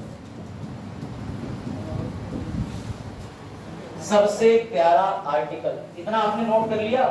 अरे भैया नोट भी करते चलना, फ्लो चार्ट बना बना के, क्योंकि 1.5 घंटे में आईएएस के लिए, मैंने पहले कहा कि आईएएस के लिए पढ़ाने के लिए समझ बनानी है। मैं कोई बुक या रेफरेंस यहाँ पे इसलिए नहीं लगाता हूँ ताकि लिखें आपके साथ हम भी और आप। तो बेटा ध्यान रखना, आर्टिकल 17 पे आ जाओ। आर्टिकल 17 बात करता है इस प्यारे से वर्ड की, इसे शुद्ध अंग्रेजी में कहते हैं, ठीक है? हाँ, इसका सही मतलब जो है वो विद्या बालन ने बताया, छूना ना छूना। गाना आया था तो मैंने ऐसे ही याद करा, मैंने कहा आर्टिकल 17 में ये साफ साफ कह छूना ना छूना ना आर्टिकल, ठीक? हालांकि गाने की अगली लाइन जो है नहीं गाई जा सकती क्लास में, ठीक है? तो भैया देखना, आर्टिकल 17 स्पष्ट तौर पे ये कहता है कि अनटचेबिलिटी प्रैक्टिस नहीं करने दूंगा। लेकिन मैंने बताया कि ये जो आर्टिकल है ये बिना कानून के बेकार है, तो इसके साथ में कानून बनाना पड़ा था, एससी एसटी अधिनियम 1989। इस कानून का सीधा मतलब है कि मान के चलिए राज्य सरकार तुम्हारे साथ में छुआछूत नहीं कर रही, लेकिन तुम्हारे घर के बगल में रहने वाला जनरल जाति का व्यक्ति कर सकता है, तो उसकी शिकायत कैसे करोगे? थाने में। थाने में कभी आर्टिकल के बेसिस पे एफआईआर नहीं लिखी जाती कि लिखो मेरा आर्टिकल 17 ले गई, तो वो कहेंगे बेटा आर्टिकल 17 तो लिख ही नहीं सकते, धारा बताओ कौन से कानून की। तो ये रहा कानून, इसे बोलते हैं प्रिवेंशन ऑफ एट्रोसिटीज एक्ट, यानी कि एट्रोसिटी इसे बोलते हैं कि दलित एवं पिछड़ा वर्ग रोकथाम अधिनियम एवं संरक्षण अधिनियम 1989, शॉर्ट में बोलते हैं एससी एसटी एक्ट 1989। कोई दिक्कत? कोई दिक्कत? लिखा आर्टिकल 17 सीधा सीधा मतलब अनटचेबिलिटी। चलो अब मजा आएगा। अगला आर्टिकल, ठीक? अब भाई एक बच्चे को ले लेते हैं डिफॉल्टर। आपका नाम क्या है? सौम्या, बैठ जाओ। एक दिन मैंने सौम्या की इंस्टाग्राम आईडी देखी, उसमें लिखा हुआ था उसमें लिखा हुआ था इंस्टाग्राम क्वीन, उसमें लिखा था हाई स्कूटी हाई एटीट्यूड। मैंने कहा वाह क्या आईडी है, कोई बात। मैं लांसी की आईडी में गया, लांसी की आईडी में लिखा था your attitude is under my foot queen. मैंने कहा ओ अच्छा ये सब चल रहा है। उसके बाद मैं अरुण की आईडी किया, इनके पे लिखा हुआ था पापा का गुर्जर। मैंने कहा अरे वाह। उसके बाद त्रिपाठी जी की आईडी पे इस पे लिखा था बंदीवाल, मतलब इस पे लिखा हुआ था, इसमें लिखा हुआ था पापा के दुलारे, ठीक है? अरे आपने देखा होगा। तो बेटा सुनिए ध्यान से, एक मोटरसाइकिल के पीछे मैंने लिखा हुआ देखा जमींदार, एक मोटरसाइकिल के पीछे मैंने लिखा हुआ देखा ब्राह्मण, एक मोटरसाइकिल के पीछे लिखा कुछ भी नहीं। तो बेटा याद रखना जो अंग्रेज थे ना, अंग्रेज वो भारतीयों को इम्प्रेस करने के लिए उपाधि दिया करते थे। जैसे उन्हें पता था ये है तो गधे ही, वो तो गधा ही समझते, तुम्हें घोड़ा समझते तो अपने ऊपर राज करने देते ना, राज तुम्हारे ऊपर थोड़ी करने का प्रयास करते। तो जैसे राजा साहब आ गए, उनसे कह दिया, बोले अरे कुर्सी डालो, राय साहब आ गए, इनके लिए उपाधि दे दी जाए। बोले अरे नाइट आ गए, KNIGHT, बोले अरे भैया इतना बड़ा व्यक्ति आ गया। तो वो क्या करते थे, तुम्हें अलग अलग तरीके की उपाधियों से नवाजते थे। अब ये उपाधियां, अंग्रेज तो चले गए, लेकिन बेटा ये जो उपाधियां हैं ये तुम्हारे दिमाग में बैठ गई। जैसे क्लास में किसी को मॉनिटर बना दो, आपको आजीवन मॉनिटर हो जाता है, कभी बैठा होगा 10 साल बाद भी मैं मॉनिटर बनता था हर बार। ये नहीं पता बच्चे कितनी पीठ पीछे तुम्हारे बारे में शुद्ध हिंदी साहित्य के शब्द बोलते थे, ये तो उसे पता चल जाए तो वो वैसे हार्ट फेल से मर जाए। मॉनिटर को कोई पसंद थोड़ी करता। ऐसे ही बेटा जब संविधान बना तो बाबा साहब ने कहा कि मैं सिर्फ छुआछूत से लोगों को मुक्त नहीं करूंगा, ये जो अमीनदार जमींदार उपाधियां हैं, राय साहब आ गए, राय साहब आ गए, मैं इन सबको खत्म करूंगा। तो बाबा साहब ने अनुच्छेद 18 के अंदर स्पष्ट तौर पे कर दिया, इसे अंग्रेजी में बोला जाता है एबोलिशन ऑफ टाइटल्स। क्या बोला जाता है? उपाधियों का अंत। अब सुनो ध्यान से, सर आप पढ़ा तो ठीक रहे हो, लेकिन आपको नहीं पता मेरे घर के बगल में डॉक्टर लिखा हुआ है, मेरे घर के बगल में लेफ्टिनेंट कर्नल लिखा हुआ है, मेरे घर के बगल में लिखा हुआ है XIS, मेरे घर के बगल में लिखा है जज साहब। तो भैया याद रखना, अनुच्छेद 18 में तुम्हें 2 प्रकार की छूट दे दी गई। पहला छूट दे दी गई है शैक्षिक उपाधियों की, क्योंकि तुम बड़ी मेहनत से BTech कर रहे हो तो इंजीनियर तो लिखो, तुम बड़ी मेहनत से सोने का प्रयास कर रहे हो सुबक्कर तो लिखो, क्या वो नहीं कहा? चलो ध्यान दो, तुम बड़ी मेहनत से जो है MBBS कर रहे हो तो डॉक्टर तो लिखोगे, तुम बड़ी मेहनत से किसी लड़की का पीछा कर रहा है MIR तो लिखोगे। ठीक है, तो बेटा ध्यान रखना कि जब भी कभी तुम उपाधि लगाते हो तो इसमें तुम्हें दे रखा है अपवाद, यानी छूट दे रखी है। किसकी? एकेडमिक। एकेडमिक का मतलब होता है हिंदी में शैक्षिक, और दूसरा दे रखी है किसको? तो भैया दूसरी दे रखी है सैन्य उपाधियां। सैन्य का मतलब once army man always army man, Akshay Kumar की तरह नहीं, सोल्जर नेवर ऑन हॉलीडे, बाद में आम कैसे खाओगे पूछ रहे, तो ऐसा नहीं होता है, समझ गए? तो याद रखना कि एक फौजी और एक शिक्षा का स्टूडेंट, ये जो भी उपाधि ग्रहण करता है, आपने जो कमाई है, अब ऐसा नहीं आपने चोरी करी और आप लगा लो प्रोफेशनल PhD चोर, तो भैया पुलिस पकड़ के ले जाए, लिख मत लेना PhD चोरी एंड अदर साइंसेस। तो बाबा साहब ने क्या डाला? आर्टिकल 18। कोई दिक्कत? सर हाँ पूछो। आपने 17 बताया था, उसमें सर कोविड डिसीजेस आई थी, उसमें कोविड डिसीज आई थी जी। तो उसमें तो देखिए कोविड वाली ये जो अनटचेबिलिटी की बात कर रहे हैं वो यहाँ पर नहीं आया, उसके पीछे मैं कारण बताता हूँ। वो आर्टिकल 17 के अपवाद में नहीं आएगा, वो आएगा आपके आर्टिकल 25 के साथ तब हम पढ़ेंगे जब ऐसी कोई स्पेशल कंडीशन आ जाए, और वो आर्टिकल 21 में आएगा निष्ठा का हनन, तो वो मैं आगे बताऊँ कि तब क्वारंटाइन कर दो, यहाँ पर नहीं आएगा। यहाँ किसी भी प्रकार का छुआछूत उन्होंने प्रकार लिखे, रंग जाति नस्ल भेद के आधार पर नहीं करो। वैसे कर सकते हो कि पता चला साहब किसी को हो गई 4 अक्षर की बीमारी AIDS, अब तुम जाके उनके चम्मच से खाना खा रहे, तेरा भाई हूं मैं, मुझे कुछ नहीं होगा। अब डबल 8 अक्षर की बीमारी होगी एड्स पर, एड्स को तो ध्यान रखना, ठीक है? चलो, अरे बिल्कुल सही बात है, तभी तो वही बीमारी बताई। तो कैसे होती? देखो इधर, इतना ध्यान इधर देखो इधर। अब आ जाओ उस पे, अगले आर्टिकल पे, आर्टिकल 90, सबसे विवादित आर्टिकल, ठीक है? अब इस आर्टिकल पर जाने से पहले जरा एक मोबाइल नंबर लिखो। अरे सर बीच लेक्चर में कोई आता है, कोई कोचिंग फर्जी बता जाता है, कोई मोबाइल बता जाता है, कैसे चलेगा देश से? नहीं, मैं मोबाइल नंबर ठीक बता रहा हूँ, बोले ठीक है? देखो 15 16 19 29 30। सर कैसा मोबाइल नंबर है सर? बेवकूफ बना रहे? नहीं बेटा, जियो बंद होगा तो ये नए शुरू करूंगा। देखो 15 16 19 29 30। तो आने बच्चे कुंजी पटल लाभ डाल के रखे मुंह पे। 15 16 19 29 30। मैं इसे समझाता हूँ। एक दिन सौम्या के अमेरिका वाले चाचा आए और बोले बेटी, ऑल्दो मैं अमेरिका का नागरिक हूँ बट मैं इंडिया में सफाई कर्मी की नौकरी करना चाहता हूँ, मैं भी फॉर्म भरूंगा। ये बोली चलो चलो चलो, लेकिन उससे पहले हम अपने वकील से राय ले लेते हैं जो कि मैं हूँ। तो इनके जब मामा ने मुझसे राय ली, मैंने कहा देखो भाई मामा, तुम नाम की मामा हो, तुम अमेरिका में निवासी हो और अगर हमारा देश तुम्हें भी नौकरी देने लगा तो हमारे देश के जो लोग हैं जो ऑलरेडी बेरोजगारी से त्राही त्राही कर रहे हैं उनकी नौकरी का क्या होगा। तो बेटा ये 15, 16, 19, 29, 30 में जो 16 देख रहे हो ये नौकरी की बात करता है। ये जितने आर्टिकल हैं ये सिर्फ और सिर्फ देश के नागरिक को दिए जा सकते हैं। यानी अगर तुम्हारे पास डोमिसाइल है, तुम भारत के नागरिक हो, तो सिर्फ ये आर्टिकल बाकी के भी तुम्हारे लिए ही है, लेकिन ये सिर्फ और सिर्फ तुम्हारे लिए। चॉकलेट तो सबको मिलेगी, लेकिन रसगुल्ला फ्रीज में रखा है, जब मेहमान चले जाएंगे तो अलग से खाएंगे। वो रसगुल्ला सिर्फ घर वालों के लिए है। तो 15, 16, 19, 29, 30 जो है वो सिर्फ और सिर्फ भारत के नागरिकों के लिए। सर कैसे, समझो, एक और समझा दे रहा हूँ। सर मेरा युगांडा वाला दोस्त आया, ठीक है, साउथ अफ्रीका का, और युगांडा में खुलेआम गाली देते हैं। वो यहाँ भी रिक्शे वाले को आके 3-4 अंग्रेजी गाली बढ़ गया और रिक्शे वाले से बोला तुम्हारे यहाँ अनुच्छेद 19 है, अभिव्यक्ति की आजादी, कुछ भी बोल सकते हो। तो रिक्शे वाले ने 2 हाथ मार के उसके कहे गधे। वो 15, 16, 19, 29, 30 के मोबाइल नंबर में आता है। नागरिक को अधिकार है कुछ भी बोलने का, तू बाहर से आके अपनी भाषा का कोई भी गलत शब्द नहीं बता सकता।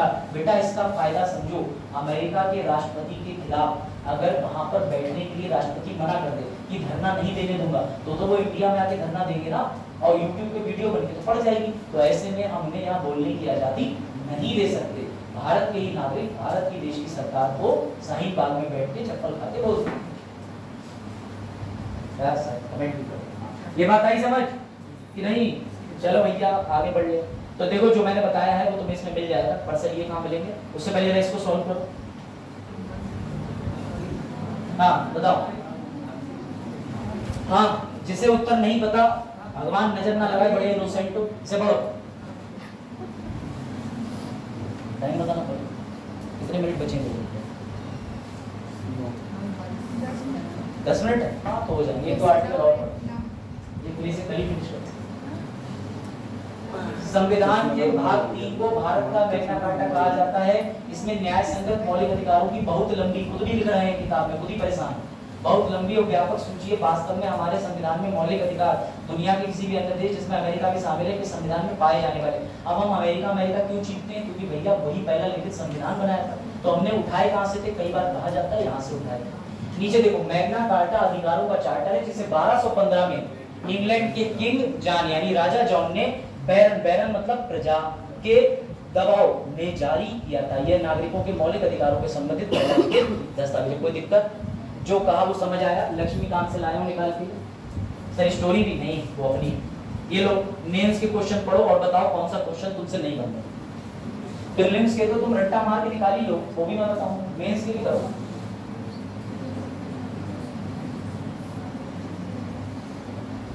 यद्यपि भारतीय संविधान के मौलिक अधिकार एवं अमेरिकी संविधान के बिल ऑफ राइट दोनों ही स्वभाव से समान रूप से प्रगतिशील हैं, उनके मध्य कोई अंतर बिल्कुल भैया वो संशोधन से लाए गए। यहाँ बाबा साहब ने क्या कहा, मैं ओरिजिनली दूंगा। देखो मैंने उत्तर के तुम्हें पॉइंट्स लिख दिए हैं सारे। ये उत्तर लेखन के पीछे मैंने हल भी दिया है, मेरे नोट्स में तुम्हें मिल जाएगा ये कि कैसे इसको सॉल्व करना है। ये दिया हुआ है कितने वर्ड में लिखना है, 150 वर्ड में। जो आदमी मेंस के आंसर कराए वही करा पाएगा कुछ। ठीक, अब अधिकारों की बात समझ चुके हो, आगे बढ़ते हैं। इसे एक बार फिर से सॉल्व कर दो, कल सबने सॉल्व कर दिया। नए बच्चे जो आए बताओ इसका उत्तर। हाँ ABCD, ए के बाद जी और लगा लो। चलो देखो, मौलिक अधिकार भाग 3 के अंदर 12 से 35 ये है। इससे आगे बढ़ते हैं। अनुच्छेद 12 हो गया, अनुच्छेद 13 हो गया, उसके बाद ये सारी चीजें आउट ऑफ द बॉक्स समझा दिया तुम्हें। ठीक है, ये भी हो गया। इसका तो उत्तर ही दिया हुआ है, तो ये तो और तेजी से हो गया। अब आ जाते हैं आर्टिकल 19 में। हेडिंग डालो, आर्टिकल 19 सबसे प्यारा आर्टिकल और सबसे अच्छा आर्टिकल। चंपाकंद दुराई राजन का केस मैंने लिखवा दिया है, इसमें भी मेंशन है क्या उसमें जोड़ा गया था। अनुच्छेद 15(4) जोड़ा गया। ठीक है, संविधान का 16 अनुच्छेद पार कर लिया हमने। लेवल प्लेइंग फील्ड काका कालेलकर हो गया, मंडल आय हो गया, मोरारजी हो गया, आरक्षण भी हो गया, फिक्स लिमिट कर दी है, इससे ही बता दिया। नागराजन छोड़ दो, जरूरी है। 17 हो गया, 18 हो गया, टाइटल हो गया। ठीक है, ये लाइन जरूर पढ़ लेना, ये वनडे एग्जाम वाले पढ़ लेना, ये किसी को नहीं पता होगा, पढ़ लो। सी राजगोपालाचारी ने भारत में उपाधियों का अंत करा था, ये ध्यान। ठीक है, इनका सजेशन था कितनी उपाधि चल सकती है, सेना और शिक्षा की। क्या लिखा है, राज्य को सेना और शिक्षा को छोड़ के किसी को उपाधि नहीं देगा। जैसे राम रामवीर अलग अलग है, कहीं पापा के नाम पर प्रश्न चिन्ह उठा दो, पापा तुम्हारा नाम रामवीर का है, भैया रामवीर एक ही मैं, बहादुर राजा बहादुर हो गया, लॉर्ड सर, पर सर इसमें इंस्टाग्राम वाली नहीं लिखी है, बनाते हो होना चाहिए मैं। चलो लड़कियों के आईडी तक पहुंचे ही ना, चलो देखिए। अब आते हैं भैया वो आर्टिकल, ये लास्ट आर्टिकल है आज का, इसको ओवर करके क्लास ओवर हो जाएगी। इस आर्टिकल को 100% अटेंडेंस के साथ समझना। ये आर्टिकल ऐसा आर्टिकल है जो तुम्हारे टोल के पैसे भी बचवा देगा। जो आर्टिकल तुम्हें बताएगा कि इंदिरा गांधी ने अखबार वालों की नाक में दम करके रख दिया था, इसको भी ध्यान से समझना। आर्टिकल 19 भारत के समय जब संविधान में जोड़ा गया तो जितने इमोशनल नेहरू जी थे उतने ही इमोशनल पूरी संविधान सभा थी, सबकी आंखों में आंसू थे। तो जब नेहरू जी से द लेजेंड बाबा साहेब से पूछा गया कि आप आर्टिकल 19 को लेकर इतना भावुक क्यों, तो उन्होंने कहा गया कि अंग्रेजों ने हमेशा ही क्या दबाया भैया, हमारी आवाज को। उन्होंने कभी भी हमारी आवाज को सुनाई नहीं। जब भी हम उनके पास कांग्रेस लेके जाती थी कि सर हमें बोलने की आजादी दो, वो कोई ना कोई नए हम पे कठोर नियम लागू करके भगा देते थे। तो ये एक ऐसा आर्टिकल है जिसकी वजह से आरटीआई लागू हुई, जिसकी वजह से पत्रकारिता जिंदा है, जिसकी वजह से आईजीआरएस सीएम पोर्टल जिंदा है, जिसकी वजह से तुम सरकार से आज कोई भी प्रश्न पूछ सकते हो। सबसे ज्यादा मेंस में यूपीएससी का फेवरेट आर्टिकल, सबसे इंपॉर्टेंट आर्टिकल इस आर्टिकल 19 जो देता है तुम्हें भैया अभिव्यक्ति की आजादी, right to freedom of speech and expression. अब इसमें आप कहोगे कि एक्सप्रेशन का मतलब क्या है, तो कितनी ब्यूटीफुल बात लिखी हुई है संविधान की। जो सभा हुई थी उसकी डिबेट में, बोलने वाला व्यक्ति अपनी आवाज उठा सकता है, लिखने वाला व्यक्ति लिख सकता है, लेकिन अगर कोई अनपढ़ है और उसको ज्ञान नहीं है तो भी अपनी बात रख सकता है। अगर कोई गूंगा है तो वो भी अपनी बात को एक्सप्रेस कर सकता है। इसलिए इसमें दोनों वर्ड डाले गए, क्या, स्पीच भी और एक्सप्रेशन भी। आप सरकार के प्रति जब गुस्से में नौकरी ना मिलने पे बोर्ड लेके बैठते हो कि नौकरियां निकालो, तो ये एक्सप्रेशन ही तो होता है। तो ऐसे एक्सप्रेशन को दिखाने की छूट भी किसने दी है, आर्टिकल 19। लिखो आर्टिकल 19 में शुरू में 7 प्रावधान थे। लिखो कितने प्रावधान थे, 7, ABCDEFG। मैं वो वाला गाना नहीं गा रहा हूँ, हम साथ साथ हैं का ABCDEFG बता रहा हूँ। पिक्चर नहीं देखी तुमने? ऐसी पिक्चर जिसे बैठ के घर वाले देख पाते। एक बार मैं बागबान देख रहा तो मेरी मम्मी वसीयत करने लगी। मैंने कहा क्यों? बोली देख इसने ऐसा करा तू भी करेगा। मैंने कहा मम्मी फिर तो तुम्हें देखना चाहिए और भी पिक्चर। और लिख लिया कौन सी वाली बात है, ठीक है? तुमने वाली मूवी देखी है हातिम ताई, इसमें 7 सवालों के जवाब। वो हमारे टाइम का कौन बने करोड़पति का, पापा बिठा करके बता इसका उत्तर तू दे, नेकी कर दरिया में डाल। मैंने कहा यार पापा इसमें तो ऑप्शन भी नहीं है। बोले नहीं तब भी बता, नेकी कर दरिया में डाल। कहाँ से आई ये बात है? माँ बाप ने बहुत शोषण करा। लो पिताजी गई और बहुत शोषण करा। हाँ बताओ, अभी नहीं अभी उसमें रोज मिलाकर अभी हम 10 मिनट बाद आके दे देंगे। देखा पिताजी ने मन से याद करो तो जरूर परमात्मा आ जाते हैं। तो पिता है ना, बेटा आ जाओ। बिल्कुल अभी हमने जस्ट शुरू ही करा है। बैठ, क्या नाम है बच्चे आपका? लेट, क्या नाम? मुझे लगा इनका नाम है डिले, लेट। चलो भैया आर्टिकल पे आ जाओ। लिखो आर्टिकल ये पहले कितने थे, 1 2 3 4 5 6 सर, अभी तो आप 7 कह रहे थे। हाँ जी, लिखो आर्टिकल 19 का 1 का F खत्म कर दिया गया। क्यों? क्योंकि भैया ये एक अधिकार और देता था संपत्ति का, वही अधिकार जो एक अनुच्छेद भी तुम्हें देता था। कौन सा अनुच्छेद? आर्टिकल सही उत्तर, आर्टिकल 31 पहले संपत्ति का अधिकार देता था, लेकिन उसे मोरारजी देसाई सरकार ने खत्म कर दिया 44 में संविधान संशोधन 1978 में। तो सिर्फ उसे ही खत्म नहीं करा, इसके बीच में देखा जरा गैप। मैं फिर से कह रहा हूं, नजर बहुत पैनी रखना। ई के बाद जी नहीं आता, ई के बाद क्या आता है? एफ। इस एफ को 44 में संविधान संशोधन, सीए मतलब कॉन्स्टिट्यूशन अमेंडमेंट से 1978 के दरमियान खत्म कर दो। समझ गए बात को? गांव वाली ऑडियंस, मैं भी गांव से। तुम्हारे पास किसी का गाय भैंसे है? है? बात कर लेती हूँ मेरी तरफ। हाँ होता है, मैंने अपनी भैंस का नाम भी रखा था। फिर मम्मी ने बेच दी। बटाई पे तो देते हैं ना जानवर, हाँ जब वो जाते हैं तो तुम्हारे खूंटे जाएंगे, तुम्हें देख करेंगे हूँ और मैं भी हूँ, मुझे लगा बाय कह रही है। अब आखिरी वक्त में उसे तुम घर से बेच के निकाल रहे हो तो वो हिंदी साहित्य ही तो बोल रही हो। सही कह रहा है ना सर? हाँ समझ। तो भैया सुनो, सबसे पहले पे आ जाओ, अनुच्छेद 19A के साथ में मोबाइल नंबर लिख दे रहा हूँ कि 15, 16, 19, 29, 30 कोई भी विदेश से आके भारत में कुछ भी नहीं बोल सकता। अब सुनो, भाषण और अभिव्यक्ति, बेटा ये सबसे लेजेंडरी चीज है। इसमें तुम श्रेया सिंगल का केस पढ़ोगे जो मैं पढ़ाने जा रहा हूँ, मजा आ जाए।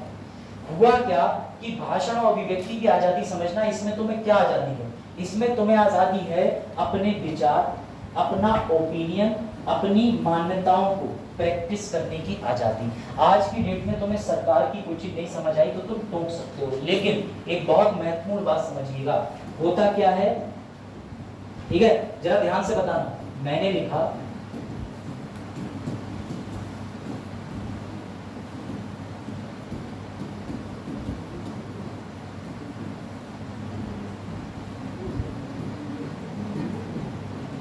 बड़ा जरा इन लोगों को इसको प्रोनाउंस करके दिखाओ, पढ़ो।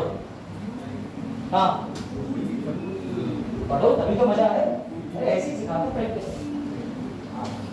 सर आपने स्पेलिंग तो सभी गलत लिखी है माशाल्लाह ऊपर वाले के क्रम से, लेकिन कहने का ये है कि आपकी प्रोनाउंसिएशन ठीक है। इसका भी मतलब ब्यूटीफुल, इसका भी मतलब ब्यूटीफुल, इसका भी मतलब ब्यूटीफुल निकल रहा है। बेटा यही जो मामला है, यही दिक्कत आगे चल के श्रेया सिंगल के केस में होने वाली है। समझिएगा होता क्या तो समझो। याद रखना एक नियम है, लॉ हमेशा कैसा होना चाहिए? क्लियर। अगर लॉ में लिखा है हथकड़ी तो उसका मतलब कभी भी रस्सी नहीं हो सकता, उसका मतलब रस्सी नहीं हो सकता। हथकड़ी मतलब प्रॉपर हथकड़ी। समझिएगा मैं क्यों समझा रहा हूं। आपको पता होगा महाराष्ट्र के अंदर शिवसेना बड़ा एक्टिव है बेटा। शिवसेना के बहुत बड़े लीडर थे, ठीक है, बाला साहेब ठाकरे। सबको पता है कि जब उनका देहांत हुआ तो दुख की बात समझिएगा, जब उनका देहांत हुआ तो पूरा महाराष्ट्र स्टक हो गया। स्टक का मतलब जाम लग गया। क्यों? क्योंकि बेटा वो इतने बड़े लीडर थे कि जब उनका देहांत हुआ तो उसके बाद में निकाला गया जुलूस, और जब ये जुलूस निकाला गया तो पूरा महाराष्ट्र जाम हो गया। महाराष्ट्र काफी ज्यादा किलोमीटर में फैला हुआ है। एक बच्ची ने क्या करा, इंस्टाग्राम उस समय नहीं था, इंटरनेट चला रही थी, तो उसने क्या करा कि ऑरकुट चलता था, ऑरकुट फेसबुक तो जानते ही हो ना सब, तो भैया उसने कहीं जाकर के ऑरकुट और फेसबुक पे टिप्पणी कर दी कि जब इन्हें पता था कि शिवसेना के लीडर मर गए हैं तो जुलूस निकलेगा तो जरा लोगों को पहले ही बता देते। ट्रैफिक इतना ज्यादा बिजी हो गया कि लोग अपने ऑफिस तक नहीं पहुंच पा रहे, कार्यालय पे नहीं पहुंच पा रहे, कितनी प्रॉब्लम हो रही। एक बच्ची ने ट्वीट करके अपनी बात ली थी, कोई दिक्कत? बेटा उस ट्वीट के बेसिस पर उस बच्ची को पुलिस उठा के ले गई और उसे डाल दिया गया जेल, क्योंकि उसने इन साहब की शान में गुस्ताखी करी थी। अब इस बात का बुरा लग गया एक वकील साहिबा को, और उस वकील साहिबा का नाम था श्रेया, बढ़िया ठीक, तो श्रेया सिंगल। उस बच्ची का नाम था श्रेया सिंगल। बेटा श्रेया सिंगल जो है वो दिल्ली विश्वविद्यालय से वकालत की पढ़ाई कर रही थी। उसकी मम्मी ऑलरेडी एक लॉयर थी, और उसने जब अपनी लॉ की डिग्री का अंतिम वर्ष में थी, ये केस उसने देखा 2012 में, उसका दिमाग घूम गया।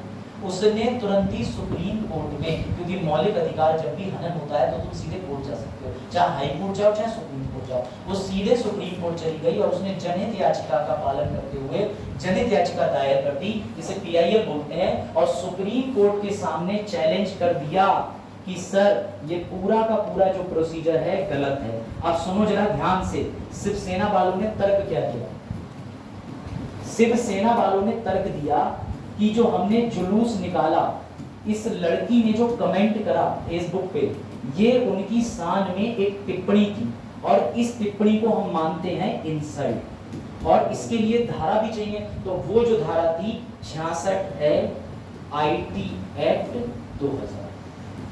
शिवसेना वालों ने ये कहा था कि इस बच्ची ने जो कमेंट करा है उससे धारा 66A IT एक्ट का उल्लंघन हुआ है, इसलिए हमने इसको उठा करके थाने में बंद करवाया है। लेकिन बेटा ये जो श्रेया सिंगल थी, इसने सुप्रीम कोर्ट के सामने एक ही बात लिख दी कि सर ये जो ब्यूटीफुल शब्द है इसको समझो, और आसान समझाता हूँ, कपिल शर्मा करे तो मजा, और अगर कोई ऐसा व्यक्ति है जो तुम्हारा पड़ोसी है वो कह दे तो तुम भैया दुश्मनी निकालोगे। कपिल शर्मा करे तो बेइज्जती शो के अंदर, और अगर कोई और तुमसे कह दे कि तुम दिखने में गधे हो तो तुम उसको ईगो पे ले लोगे। तो इसने यही कहा कि जो धारा 66A के अंदर शब्द लिखा है इंसल्ट, उस इंसल्ट को डिफाइन करके मुझे बताओ कि उसका मतलब कहाँ है। मैंने इतना लिखा कि जरा देख के जुलूस निकाल लेते। अब इसमें कौन सी गुस्ताखी हो गई, क्योंकि एक शब्द कुत्ता है वो भी जानवर है, एक शेर है, लेकिन तुम कहोगे तुम शेर हो तो आदमी ऐसे कर देगा, कहोगे कुत्ता हो गएगा, गाली दे रहा।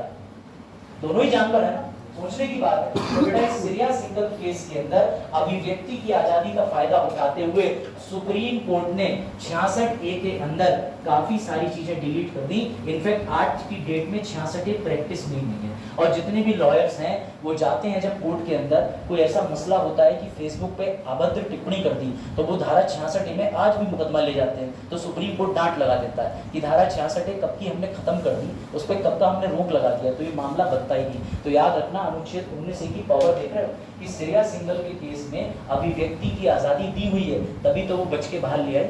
उसने कहा कि ये जो अभिव्यक्ति है वो क्लियरली बताओ, तो बात आई समझ। चलो एक और चीज समझाता हूँ, वो लास्ट चीज होगी, फिर क्लास को ओवर करते हैं। नाम लिखो, मेरी प्यारी, तुम्हारी प्यारी, सबकी प्यारी इंदिरा गांधी जी। एक हुआ ये, इंदिरा गांधी जी के खिलाफ ये रही पत्रकार मोहतरमा, ये रही इनकी दोस्त, ये भी पत्रकार थी। इधर इंदिरा गांधी कहीं गवर्नमेंट बैठी। अब इनको इंदिरा गांधी जी की नीतियों से बड़ा चिढ़ती, जैसे आज के देश में एनडीटीवी के रवीश कुमार, वो कुछ भी हो जाए, कहीं कुत्ता गाड़ी पीछे आ जाए, देखिए मोदी जी बनी बनवा सकते थे रोड है, दब गया कुत्ता। अरे भैया कुत्ते वैसे भी दब चुके हैं, सपा सरकार में भी, कांग्रेस में भी, बीजेपी अकेले ही थोड़ी टक चला रही है। तो सुनना जरा, इंदिरा जी की अवहेलना करने के लिए पत्रकार 1973 का टाइम था, बड़ा इंदिरा गांधी जी को बुरा बुरा छापते थे, क्रूर लेडी, गूंगी गुड़िया बनी शासक, देश का कर दिया बट्टा घाव, हो रहे अत्याचार, तो इस तरीके की खबरें निकलती थी। इंदिरा गांधी को एक सुपर आइडिया, उस समय हम अखबार जो है भारत में छापते थे, लेकिन अखबार का जो पेपर आता है ना, जो लुगदी सा पेपर जिसमें तुम रोटी खा लेते हो, ट्रेन में बिछा लेते हो, खबरें पढ़ लेते हो और ऐसे फेंक के इशारा भी कर देते हो, अब तो वो दौर चलेगा। तो 1973 की बात सुनिएगा, उस समय हम लोग न्यूज़पेपर का जो पेपर था, ये पेपर छापते नहीं थे, ये पेपर मंगाते थे अमेरिका से। इंदिरा गांधी जी को यही दिमाग में आइडिया आ गया कि अगर पेपर ही नहीं आएगा तो पेपर छपेगा कैसे। मैडम ने क्या करा, 1973 के अंदर न्यूज़पेपर को लेकर के एक डायरेक्शन पास करा 1973 में, और वजह सुनो, बोले ऐसा है 1962 में चीन से हमारा युद्ध हुआ, पैसा बर्बाद, 1965 में पाकिस्तान से युद्ध हुआ, पैसा बर्बाद हमारा, और उसके बाद 1971 के अंदर बांग्लादेश क्रांति हुई जिसमें हमने उनकी मदद करी, पैसा बर्बाद। मैडम ने कहा पैसा मेरे पास नहीं है और इस वजह से अब मैं अमेरिका से पेपर नहीं मंगवा सकती, जब ना रहेगा देश में पेपर और ना ही पेपर छपेगा। लेकिन मैंने कहा आर्टिकल 19 बाबा साहेब को सोच के डाल रहे थे, जितने पत्रकार थे उसमें से सबसे ज्यादा एक ईमानदार पत्रकार था, उसका नाम लिखो, बेनित कोलमैन। बेटा बेनित कोलमैन कोर्ट गया, सुप्रीम कोर्ट, और उसने वहां जाके एक ही लाइन पढ़ी 19(1)(a और बोला right to speech and expression. मैं सरकार को उसका आईना दिखा रहा था, सरकार को ड्यूटी बता रहा था, इसीलिए मैंने सरकार के खिलाफ जो छापा है वो मेरा मौलिक अधिकार है, और सरकार के खिलाफ बोलने के लिए, लाखों लोगों तक बात पहुंचाने के लिए मुझे रोका जा रहा है, ये सरकार 19A का हनन कर रही। बेटा सुप्रीम कोर्ट ने कहा गोल्डन बात, और फिर इंदिरा गांधी जी के केस हार गए। और इसी के साथ 19(1)(a में तुम समझ गए कि अभिव्यक्ति की आजादी कितनी ज्यादा खतरनाक आजादी। यहाँ तक लेक्चर काफी है, इसको स्टॉप कर देना, गलत देखिए 1.5 घंटा हो गया, उसको स्टॉप कर ऊपर वाले।